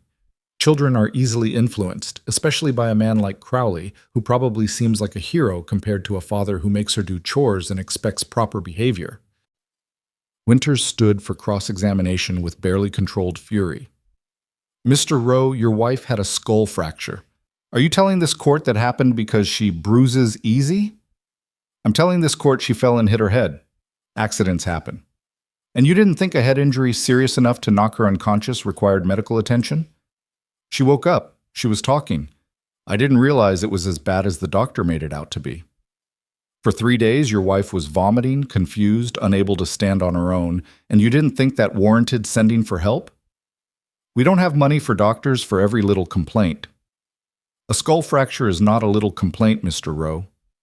Thomas's mask slipped slightly. Well, I didn't know it was a skull fracture, did I? I'm not a doctor. I'm just a man trying to keep his family fed on land that barely produces. Well, a man who spends what little money you have on whiskey while your wife and daughter go hungry? That's a lie. Is it? Your daughter walked 5 miles barefoot because she was so desperate for help that she was willing to endure that pain. What kind of home environment creates that level of desperation in a child? The kind where outsiders interfere and turn a daughter against her father. Thomas's voice rose. The kind where some widower with too much time on his hands decides he wants another man's wife and uses her injury as an excuse to steal her. So you believe Mr. Crowley has improper designs on your wife? I believe he saw an opportunity and took it, and I believe my wife, confused from her injury and flattered by the attention, has convinced herself that her marriage is worse than it is. Let me be clear, Mr. Rowe. Are you claiming that your wife fabricated or exaggerated years of abuse because she wants to pursue a relationship with Mr. Crowley? I'm claiming my wife is confused and my daughter is being manipulated. I want them home where they belong. Winters let silence fill the courtroom for a moment. Even though bringing them home might kill your wife? That's not... Thomas stopped, visibly struggling to control his anger. My wife will be fine once she's away from people filling her head with nonsense. Thank you, Mr. Rowe. No further questions. Morrison called for closing arguments. Brennan went first, painting the situation as a simple case of marital discord being exploited by a lonely widower and enabled by a judge too willing to interfere in the sacred bonds of marriage. Winters countered with the medical evidence, the documented injuries, the child's desperate plea for help, and the simple question of whether the court would send a woman back to almost certain death just to preserve the appearance of marital unity. Then Morrison leaned back in his chair, steepled his fingers, and surveyed the courtroom. I'm going to take a brief recess to consider the evidence. We'll reconvene in 30 minutes. Those 30 minutes felt like hours. Elias, Elizabeth, and Maggie waited in the hallway while Winters paced and Thomas glared at them from across the corridor. No one spoke. There was nothing left to say. When they were finally called back, Morrison's expression revealed nothing. I've reviewed the testimony and evidence presented today, he began. This court recognizes the sanctity of marriage and does not take lightly any petition to dissolve or separate that bond. However, this court also recognizes that marriage is not a license for cruelty, and a husband's authority over his wife is not absolute. Elias felt Elizabeth's hand find his under the table, her fingers cold and trembling. The medical evidence is clear and disturbing. Mrs. Rose sustained a life-threatening injury and was denied treatment for 3 days while in her husband's care. Whether this denial was deliberate or merely negligent is ultimately irrelevant. The outcome could have been fatal. Morrison paused. I'm also troubled by Mr. Rowe's testimony. His characterization of a skull fracture as a little complaint, and his insistence that his wife is merely confused, suggests a man who either doesn't understand or doesn't care about the severity of her condition. Thomas shifted in his seat, his face darkening. As for the allegations of impropriety between Mrs. Rowe and Mr. Crowley, I find no evidence to support them beyond speculation. Mr. Crowley's actions appear consistent with those of a concerned neighbor offering aid to someone in crisis. The fact that this aid was desperately needed doesn't make it suspect. Morrison looked directly at Elizabeth. Mrs. Rowe, I'm granting your request for a temporary order of protection. Thomas Rowe is hereby prohibited from contact with you or your daughter until the full separation hearing, which I'm scheduling for 6 weeks from today. Violation of this order will result in immediate arrest and imprisonment. Elizabeth's breath left her in a sob of relief. Maggie buried her face against her mother's shoulder. However, Morrison continued, his tone stern, I want to be clear about something. This is a temporary measure based on immediate safety concerns. The full hearing will require more extensive evidence, and the final ruling could go either way. Mrs. Rowe, you would be wise to use these 6 weeks to build the strongest possible case. And Mr. Crowley, he fixed Elias with a penetrating stare. I suggest you ensure that your living arrangements remain above reproach. This court looks favorably on charity, but not on situations that create even the appearance of impropriety. Do I make myself clear? Yes, Your Honor, Elias said. Then we're adjourned. The gavel came down with a sound like thunder.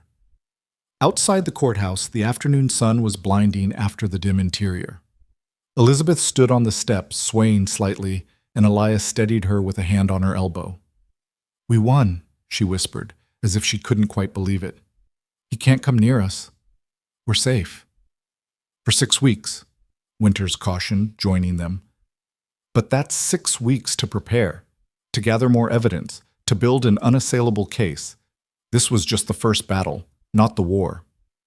I understand, Elizabeth said, but right now, I'll take this victory and be grateful for it. They made their way back to the wagon, Maggie skipping ahead with an energy she hadn't shown in days.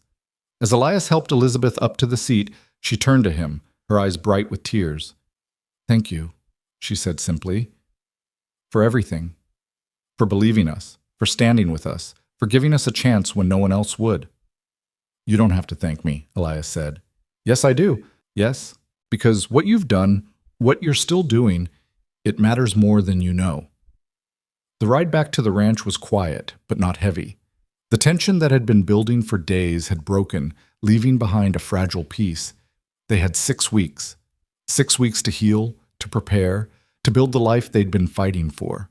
It wasn't much, but it was a start. And sometimes, Elias thought as he guided the horses homeward, a start was all you needed to build something worth having. The 6 weeks that followed, the hearing settled into a rhythm that felt both strange and comforting. Elizabeth's strength returned gradually, the headaches becoming less frequent, the dizziness fading until she could move through the house without needing to steady herself on furniture. Maggie's feet healed completely, the angry blisters giving way to new pink skin and then to calluses that spoke of a childhood spent mostly barefoot. The ranch work continued as it always had, but now there were 3 people sharing the load instead of 1 man carrying it alone. Elizabeth proved herself worth every penny of the wages Elias paid her, though he suspected she would have worked just as hard for nothing. She managed the house with quiet efficiency, maintaining the kind of order that came from years of making do with less than enough. The garden she planted in the 2nd week began to show green shoots by the 4th. She mended his clothes, cooked meals that actually had flavor and variety, and somehow made the empty rooms of the ranch house feel lived in again without erasing the memory of the people who'd come before. Maggie helped where she could, feeding the chickens Elias bought from a neighbor, collecting eggs, learning to milk the cow that had always seemed more trouble than it was worth when he'd been managing alone. She had a quick mind and a hunger for learning that reminded him of Sarah. In the evenings, after supper, she would read aloud from books she found on the shelves, her clear voice filling the front room with stories of adventure in far-off places. It should have been peaceful. In many ways, it was. But the shadow of the upcoming hearing hung over everything like a storm cloud on the horizon. Thomas hadn't violated the protection order. He was too smart for that. But there were signs of his presence nonetheless. Cattle moved to different pastures overnight, a section of fence cut deliberately rather than broken by weather or animal. Small acts of sabotage that couldn't be proven but sent a clear message. Elias knew what it was worth. Winters visited regularly, building their case with methodical precision. He interviewed neighbors who'd heard Elizabeth's screams through thin cabin walls. He documented every instance of Thomas's violence that could be verified by witnesses. He prepared Elizabeth for the questions she'd face, the attacks on her character, the insinuations about her relationship with Elias. "They'll try to break you," Winters told her during one such session. "They'll suggest you're a liar, an adulteress, an unfit mother. You need to remain calm and truthful no matter what they say." "I know," Elizabeth said quietly. "I've been preparing for this my whole marriage. This is just the first time I'll have someone listening who might actually care about the truth." The night before the hearing, Elias found himself unable to sleep. He rose from the sofa he still used, propriety demanded he not take back his own bedroom, and went out to the porch. The night was cool and clear, stars scattered across the sky like salt spilled on a dark table. He heard the door open behind him and turned to find Elizabeth, wrapped in one of Sarah's old shawls. "Couldn't sleep either?" she asked. "Too much on my mind." She joined him at the porch rail, leaving careful space between them. "I keep thinking about what happens if we lose tomorrow. If the judge rules that I have to go back." "That won't happen," Elias said with more confidence than he felt. "But if it does?" Elizabeth turned to look at him, her face pale in the moonlight. "If it does, I want you to know that these weeks here, they've been the first time in 8 years that I've felt like a person instead of property. The first time I've gone to bed without being afraid of what morning might bring. Whatever happens tomorrow, that was worth fighting for." "Elizabeth, let me finish." Her voice was urgent now. "If I have to go back, I need you to promise me something. Promise me you'll take care of Maggie, find a way to get her away from him, even if I can't be. She deserves better than—" "Stop." Elias turned to face her fully. "You're not going back. Neither of you are. I won't let that happen. You might not have a choice." "There's always a choice." He paused, weighing his words carefully. "If the judge rules against us tomorrow, I'll marry you myself, that very day if necessary. A husband has authority over his wife, but a new marriage supersedes an old one in the eyes of the law. Thomas would have no claim on you anymore." Elizabeth stared at him, her mouth opening and closing soundlessly. "You can't— That's— Elias, you can't throw your life away like that." "I'm not throwing anything away. I'm offering you a legal protection if we need it." "A marriage of convenience to a woman you barely know? That's not fair to you." "Fair doesn't enter into it." Elias kept his voice level, matter of fact. "It's a practical solution to a legal problem. We draw up papers making it clear the arrangement is for protection only, that you're free to leave whenever you choose. It would be a marriage in name only. And what about you? What about your life, your future? You might want to remarry for real someday. Have children." "I had that," Elias said quietly. "I had love and marriage and the hope of children. And I lost it all. I'm not looking to replace what I had with Sarah, but I can use what I have left, my name, my property, my legal standing, to protect someone who needs it. That seems like a fair trade to me." Elizabeth was crying now, tears sliding down her cheeks unchecked. "Why are you so determined to save us?" "Because someone has to be." He reached out, then hesitated, his hand hovering uncertainly. Elizabeth closed the distance, taking his hand in both of hers. "If we lose tomorrow," she said, "I'll accept your offer.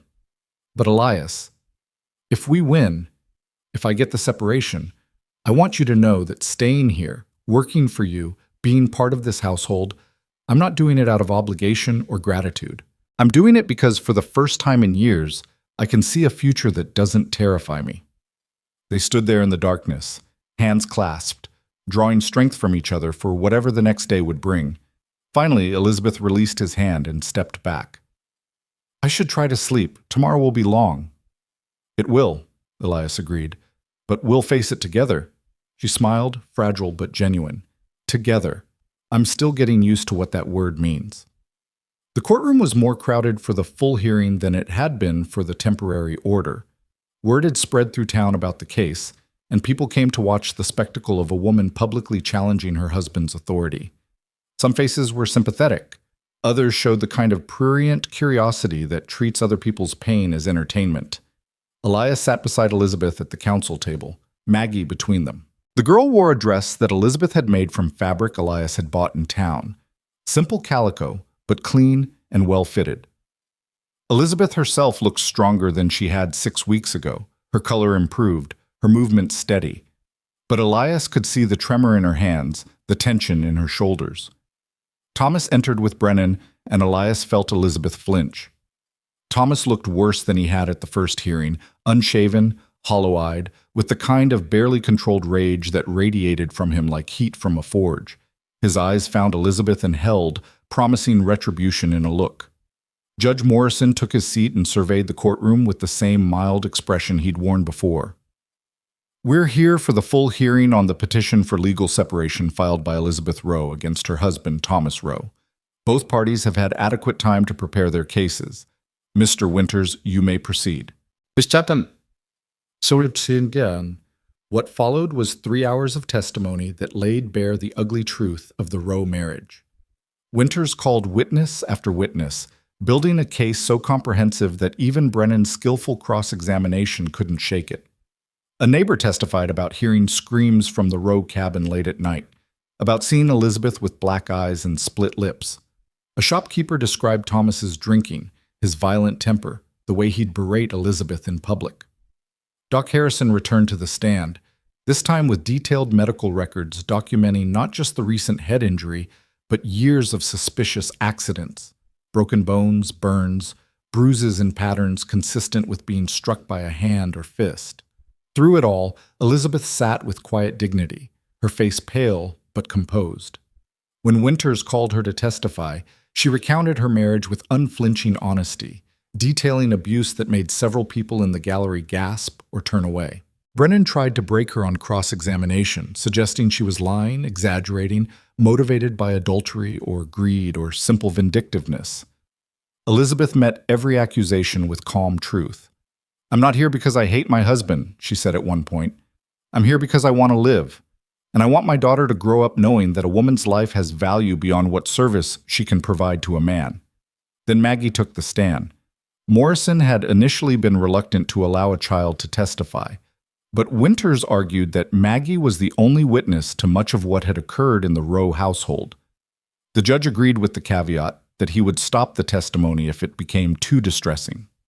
Maggie placed her small hand on the Bible and swore to tell the truth in a voice that didn't waver. Winters approached her gently, asking simple questions about her life, her home, her parents. Maggie, did you ever see your father hit your mother? Yes, sir. Many times. Can you describe what you saw? He'd hit her with his hand or his fist, or sometimes with a belt. He'd knock her down and kick her when she was on the ground. He'd grab her by the hair and slam her head against the wall. Maggie's voice remained steady, reciting facts as if they'd happened to someone else. Once he broke her arm because supper was late. He told people she'd fallen, but I saw him do it.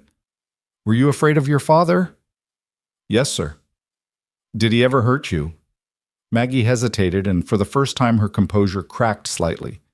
Not like he hurt Mama, but he'd hit me sometimes if I did something wrong, and he'd threaten to hurt me worse if I told anyone about what he did to her.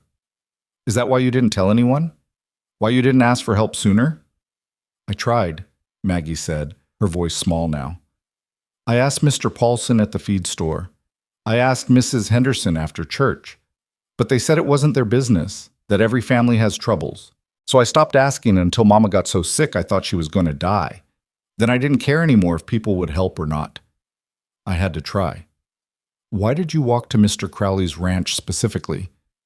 Because I remembered seeing it from the road and thinking it looked peaceful, like the kind of place where good people might live. She looked at Elias, and he saw tears in her eyes for the first time. I was right. He's a good man. He helped us when nobody else would. Brennan's cross-examination was mercifully brief. Even he seemed to recognize that attacking a child who'd been through what Maggie had endured would turn the courtroom against him. He asked a few perfunctory questions about whether Maggie might have misunderstood what she saw, whether her mother had coached her testimony, then dismissed her from the stand. Finally, Thomas testified again. Under Brennan's careful guidance, he maintained that he'd been a good husband and father, that Elizabeth was unstable and vindictive, that this entire proceeding was orchestrated by Elias Crowley to steal another man's wife. Winters demolished him on cross-examination. Mr. Rowe, you've heard multiple witnesses testify to your violence toward your wife. Are they all lying? They're mistaken, or they've been influenced by my wife's stories. Your daughter testified that she saw you break her mother's arm. Is she lying? My daughter is 8 years old and doesn't understand what she saw. What about the medical evidence, Dr. Harrison's documentation of injuries consistent with abuse? Accidents. My wife is clumsy. So clumsy that she's suffered broken bones, concussions, burns, and bruises over the course of 8 years? That's an impressive amount of clumsiness, Mr. Rowe. Thomas's face reddened. I don't have to explain myself to you. What happens in my marriage is between me and my wife. Not anymore, Winter said quietly. Not when what happens in your marriage nearly killed her. The closing arguments were eloquent on both sides, but Elias could see which way the wind was blowing. Morrison's expression had grown progressively grimmer as the testimony unfolded, and when he looked at Thomas now, there was unmistakable contempt in his eyes. I'll render my decision now, Morrison said after the arguments concluded. This case has troubled me greatly, not because the law is unclear, but because the facts are so deeply disturbing. The courtroom went silent. Mr. Rowe, you have consistently maintained that you are a good husband and father, that your wife's allegations are false or exaggerated. The evidence, however, tells a very different story. We have medical documentation of serious injuries. We have multiple witnesses to your violence and abuse. We have the testimony of your own daughter, who despite her young age spoke with a clarity and honesty that I found completely credible. Thomas shifted in his seat. His jaw clenched. This court recognizes that marriage is a sacred bond, but it is not a license for cruelty. A husband's authority over his wife exists to protect and provide for her, not to give him carte blanche to abuse her with impunity. Morrison's voice grew harder. You nearly killed your wife through neglect, Mr. Rowe. You allowed her to suffer with a life-threatening injury because you were too proud or too cruel to seek help. That alone would be grounds for separation. Elizabeth's hand found Elias's under the table, gripping tight. The petition for legal separation is granted. Mrs. Elizabeth Rowe is hereby separated from Thomas Rowe and is released from all legal obligations to him as a wife. She is granted full custody of their daughter, Margaret Rowe. Mr. Rowe, you are ordered to stay at least 500 feet away from both of them at all times. You are prohibited from any contact, direct or indirect, with either your former wife or your daughter. Elizabeth made a sound somewhere between a laugh and a sob. Furthermore, Morrison continued, I'm ordering you to pay child support in the amount of $5 per month until Margaret reaches the age of 18. Given your financial situation, this amount is modest, but it represents your continuing obligation to support the child you fathered, even if you're no longer permitted contact with her. $5! Thomas exploded, half rising from his chair. I can barely feed myself, and you want me to pay— Sit down, Mr. Rowe, Morrison said coldly, or I'll hold you in contempt and you can spend the night in jail considering how your choices brought you to this point. Thomas sat, but the fury radiating from him was palpable. As for you, Mrs. Rowe, Morrison said, his tone gentler now, you are free to live where you choose, work where you choose, and make your own decisions about your future. The law no longer recognizes Thomas Rowe as having any authority over you. He paused. I hope you use that freedom wisely and build a good life for yourself and your daughter. You've certainly earned it. The gavel came down with finality. For a moment, no one moved. Then Elizabeth turned to Elias, tears streaming down her face, and threw her arms around him in a hug that was pure relief and gratitude. Maggie joined them, wrapping her arms around both adults, and Elias found himself holding these two people who'd walked into his life less than 2 months ago and changed everything. "We won," Elizabeth whispered. "We actually won." "You won," Elias corrected gently. "You fought for yourself and for Maggie, and you won." They pulled apart as Winters approached. His normally stern face creased in a genuine smile. "Congratulations, Mrs. Rowe. You're a free woman." "Thank you," Elizabeth said, her voice thick with emotion. "For everything. Thank Mr. Crowley. He's the one who made this possible." As they left the courtroom, Elias saw Thomas standing by the door, Brennan speaking urgently to him in a low voice. Thomas's eyes met Elias's across the crowded hallway, and the hatred there was absolute. Elias held the stare for a moment, then deliberately turned his back and guided Elizabeth and Maggie toward the exit. Whatever Thomas might want to do, he couldn't act on it now. The law was on their side. The ride back to the ranch was celebratory in a quiet way. Maggie chattered excitedly about the hearing, about being able to stay at the ranch, about never having to go back to the Hendricks place. Elizabeth was quieter, seeming almost dazed by the magnitude of what had happened. "I keep expecting to wake up," she said at one point, "to find out this was all a dream, and I'm still in that cabin with Thomas standing over me." "It's real," Elias assured her. "You're free. Both of you." That evening, after supper, Elias found Elizabeth in the garden she'd planted, checking on the vegetables that were starting to flourish in the rich soil. The sun was setting, painting the sky in shades of orange and gold. "You should be resting," he said. "You've had a long day." "I'm too wound up to rest." She straightened, brushing dirt from her hands. "Elias, I need to ask you something, and I need you to be honest with me." "All right. That offer you made, about marrying me if we lost the hearing, was that just a contingency plan, or was there more to it?" Elias was quiet for a moment, considering his answer. "When I made the offer, it was purely practical. A legal maneuver to protect you if the law failed us." "And now?" "Now I don't know," he admitted. "These past weeks, having you and Maggie here, it's reminded me what it feels like to have people in my life again, to have purpose beyond just getting through each day. I'm not saying I've fallen in love with you or anything like that, but I'm also not ready to see you leave." Elizabeth smiled. "I'm not planning to leave. I like it here. Maggie likes it here. We're safe and useful, and for the first time in years, we're happy." She paused. "But I want to make sure you understand something. I'm not Sarah. I can't replace what you lost." "I know that, and I'm not asking you to try." Elias met her eyes steadily.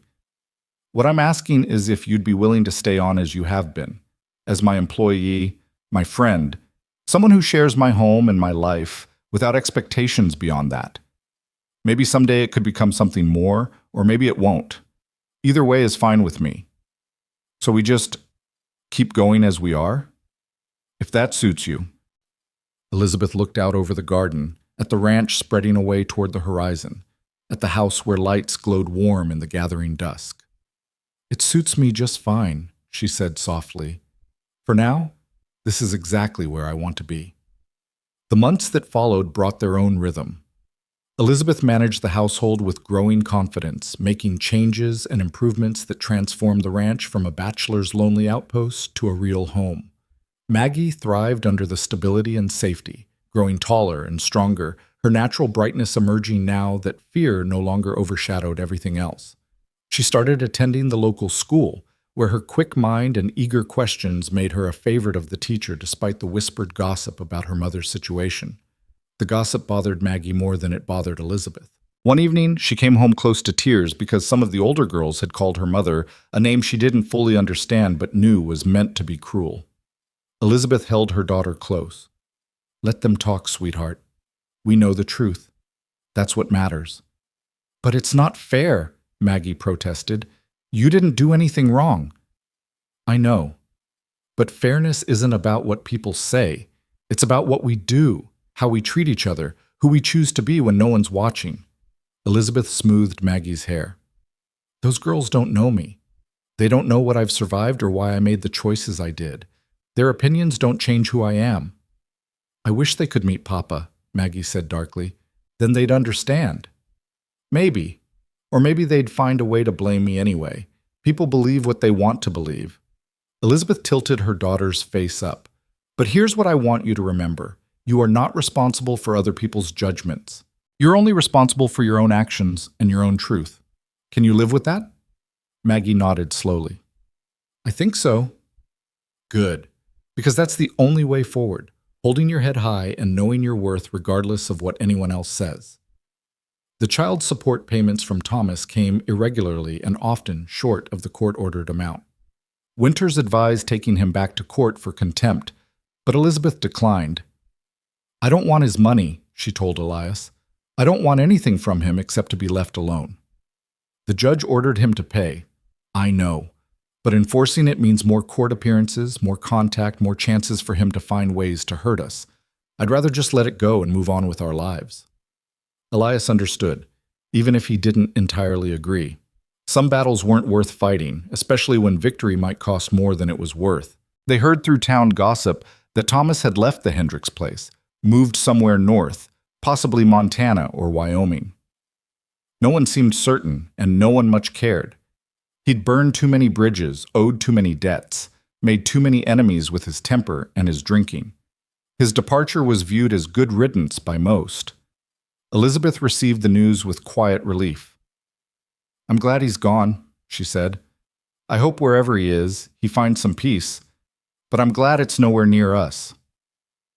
As summer turned to autumn and then to winter, the household settled into comfortable patterns. Elias taught Maggie to ride, watching with pride as she mastered the skill with determined concentration. Elizabeth learned the rhythms of ranch life, becoming proficient at tasks that would have seemed impossible a year earlier. They worked side by side during harvest, putting up vegetables and preserves for the winter months. And slowly, almost imperceptibly, the relationship between Elias and Elizabeth began to shift. It started with small things. A hand lingering a moment longer than necessary when passing a dish at supper. Eyes meeting across a room and holding, conversations trailing off into comfortable silence. Elizabeth laughing at something Elias said, and him realizing he'd been trying to make her laugh, enjoying the sound of it more than he wanted to admit. One evening in late October, they sat on the porch watching Maggie play with a kitten she'd adopted from a barn litter. The air was crisp with the promise of winter, the sunset spectacular in its autumn brilliance. Can I ask you something? Elizabeth said quietly. Of course. When you offered to marry me, back before the hearing, you said it would be in name only. No expectations beyond legal protection. She paused. Does that offer still stand? Elias's heart began to beat faster. Are you asking if I'd still be willing to marry you? I'm asking if you'd be willing to marry me for real this time. Not as a legal maneuver, but as a choice we're both making because we want to.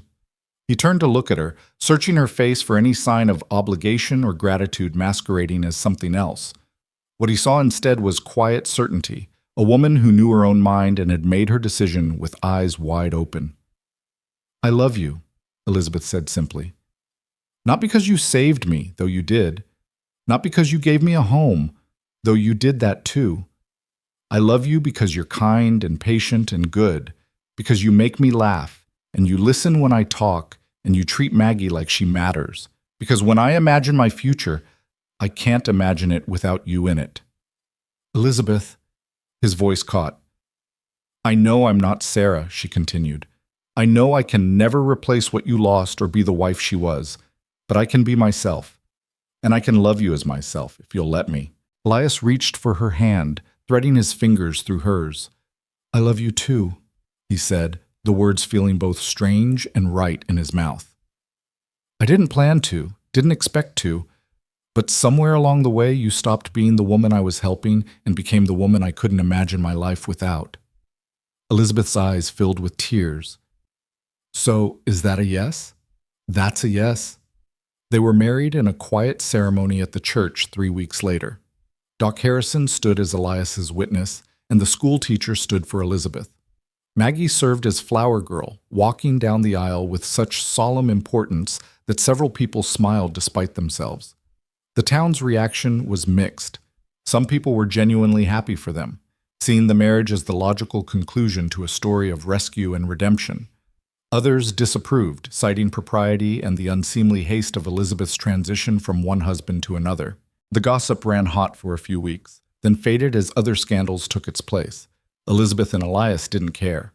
They'd built something real out of desperate circumstances, created a family from the broken pieces of their separate lives. The years that followed were good ones.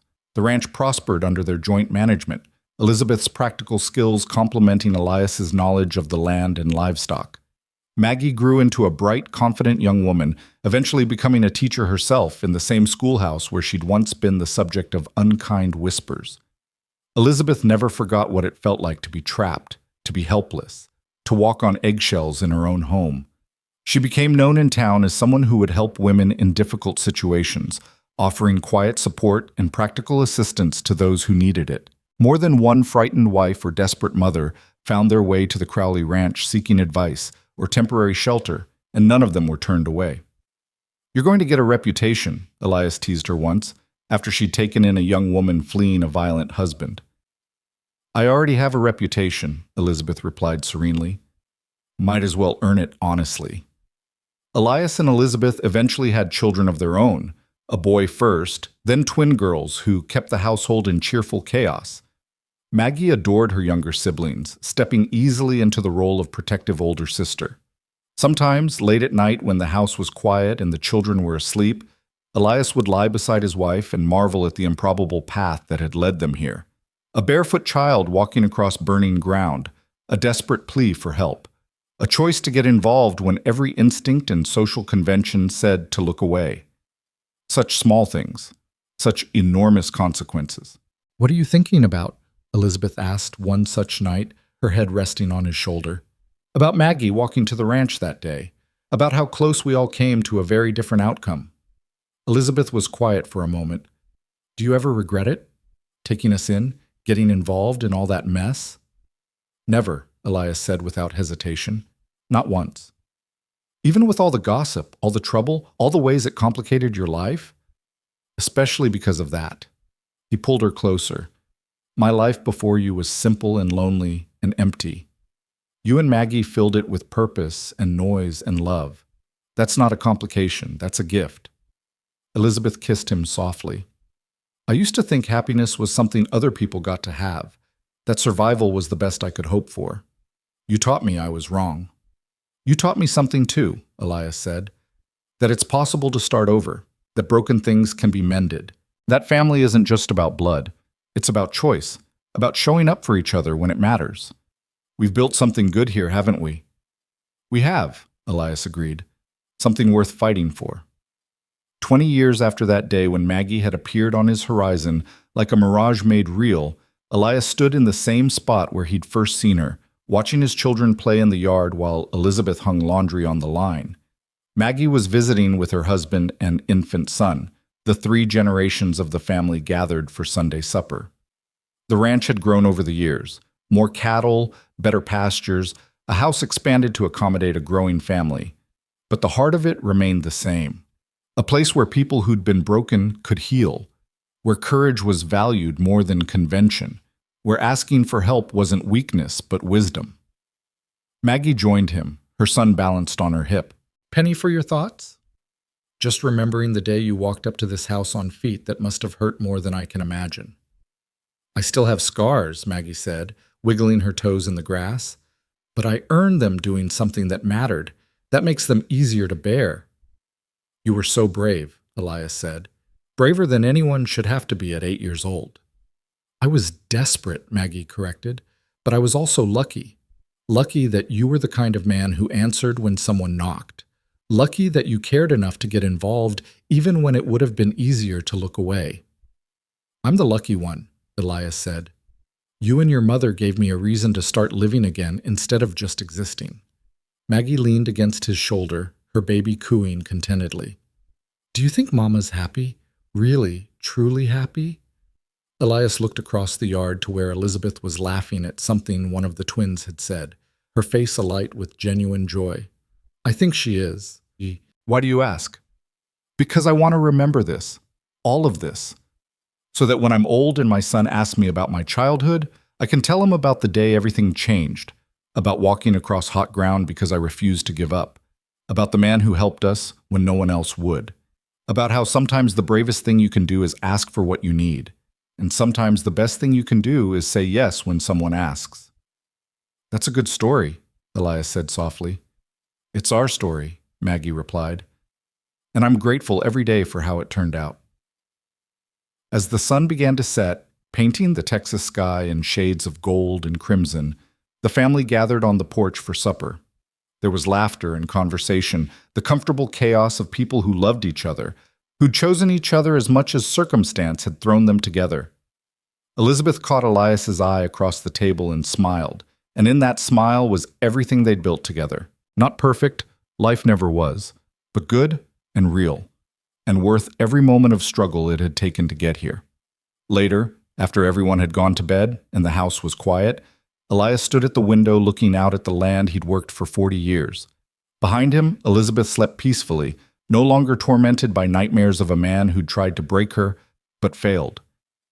In the next room, his children dreamed their children's dreams, safe and loved and free. He thought about that afternoon so long ago when a small figure had appeared on the horizon, walking toward hope with feet that bled with every step. He thought about the choice he'd made to help, the chain of events that had followed, the life that had been built on that single decision to care. Some people said that what happened to you was fate, that your path was written before you were born. Elias didn't believe that. He believed in choices, small ones and large ones, easy ones and impossible ones. He believed that every day you woke up and decided who you were going to be, what you were going to stand for, whether you'd look away or step forward when someone needed help. He believed in barefoot girls with more courage than grown men, in mothers who fought for their children even when they had nothing left to fight with, in second chances and new beginnings and the possibility that broken things could heal if given time and care and love. Most of all, he believed in this: the family sleeping peacefully in the house behind him, the land that had sustained them, the future they'd built together from the ashes of their separate pasts. It hadn't been easy, it hadn't been simple, but it had been worth every moment. And that, Elias thought as he finally turned away from the window to join his wife in sleep, was all that really mattered in the end. Not that the journey had been smooth, but that they'd walked it together. Not that they'd avoided pain, but that they'd found healing. Not that life was perfect, but that it was theirs, chosen and built and defended with everything they had. The ranch house settled into silence, its occupants resting easy under a vast Texas sky. And if the ghosts of the past still lingered sometimes in the corners of memory, they were gentle ghosts now, reminders of how far they'd come rather than chains holding them to what they'd been. Tomorrow would bring its own challenges, its own choices, its own moments where courage would be required. But tonight, they were safe and warm and together. And that was enough. That was everything.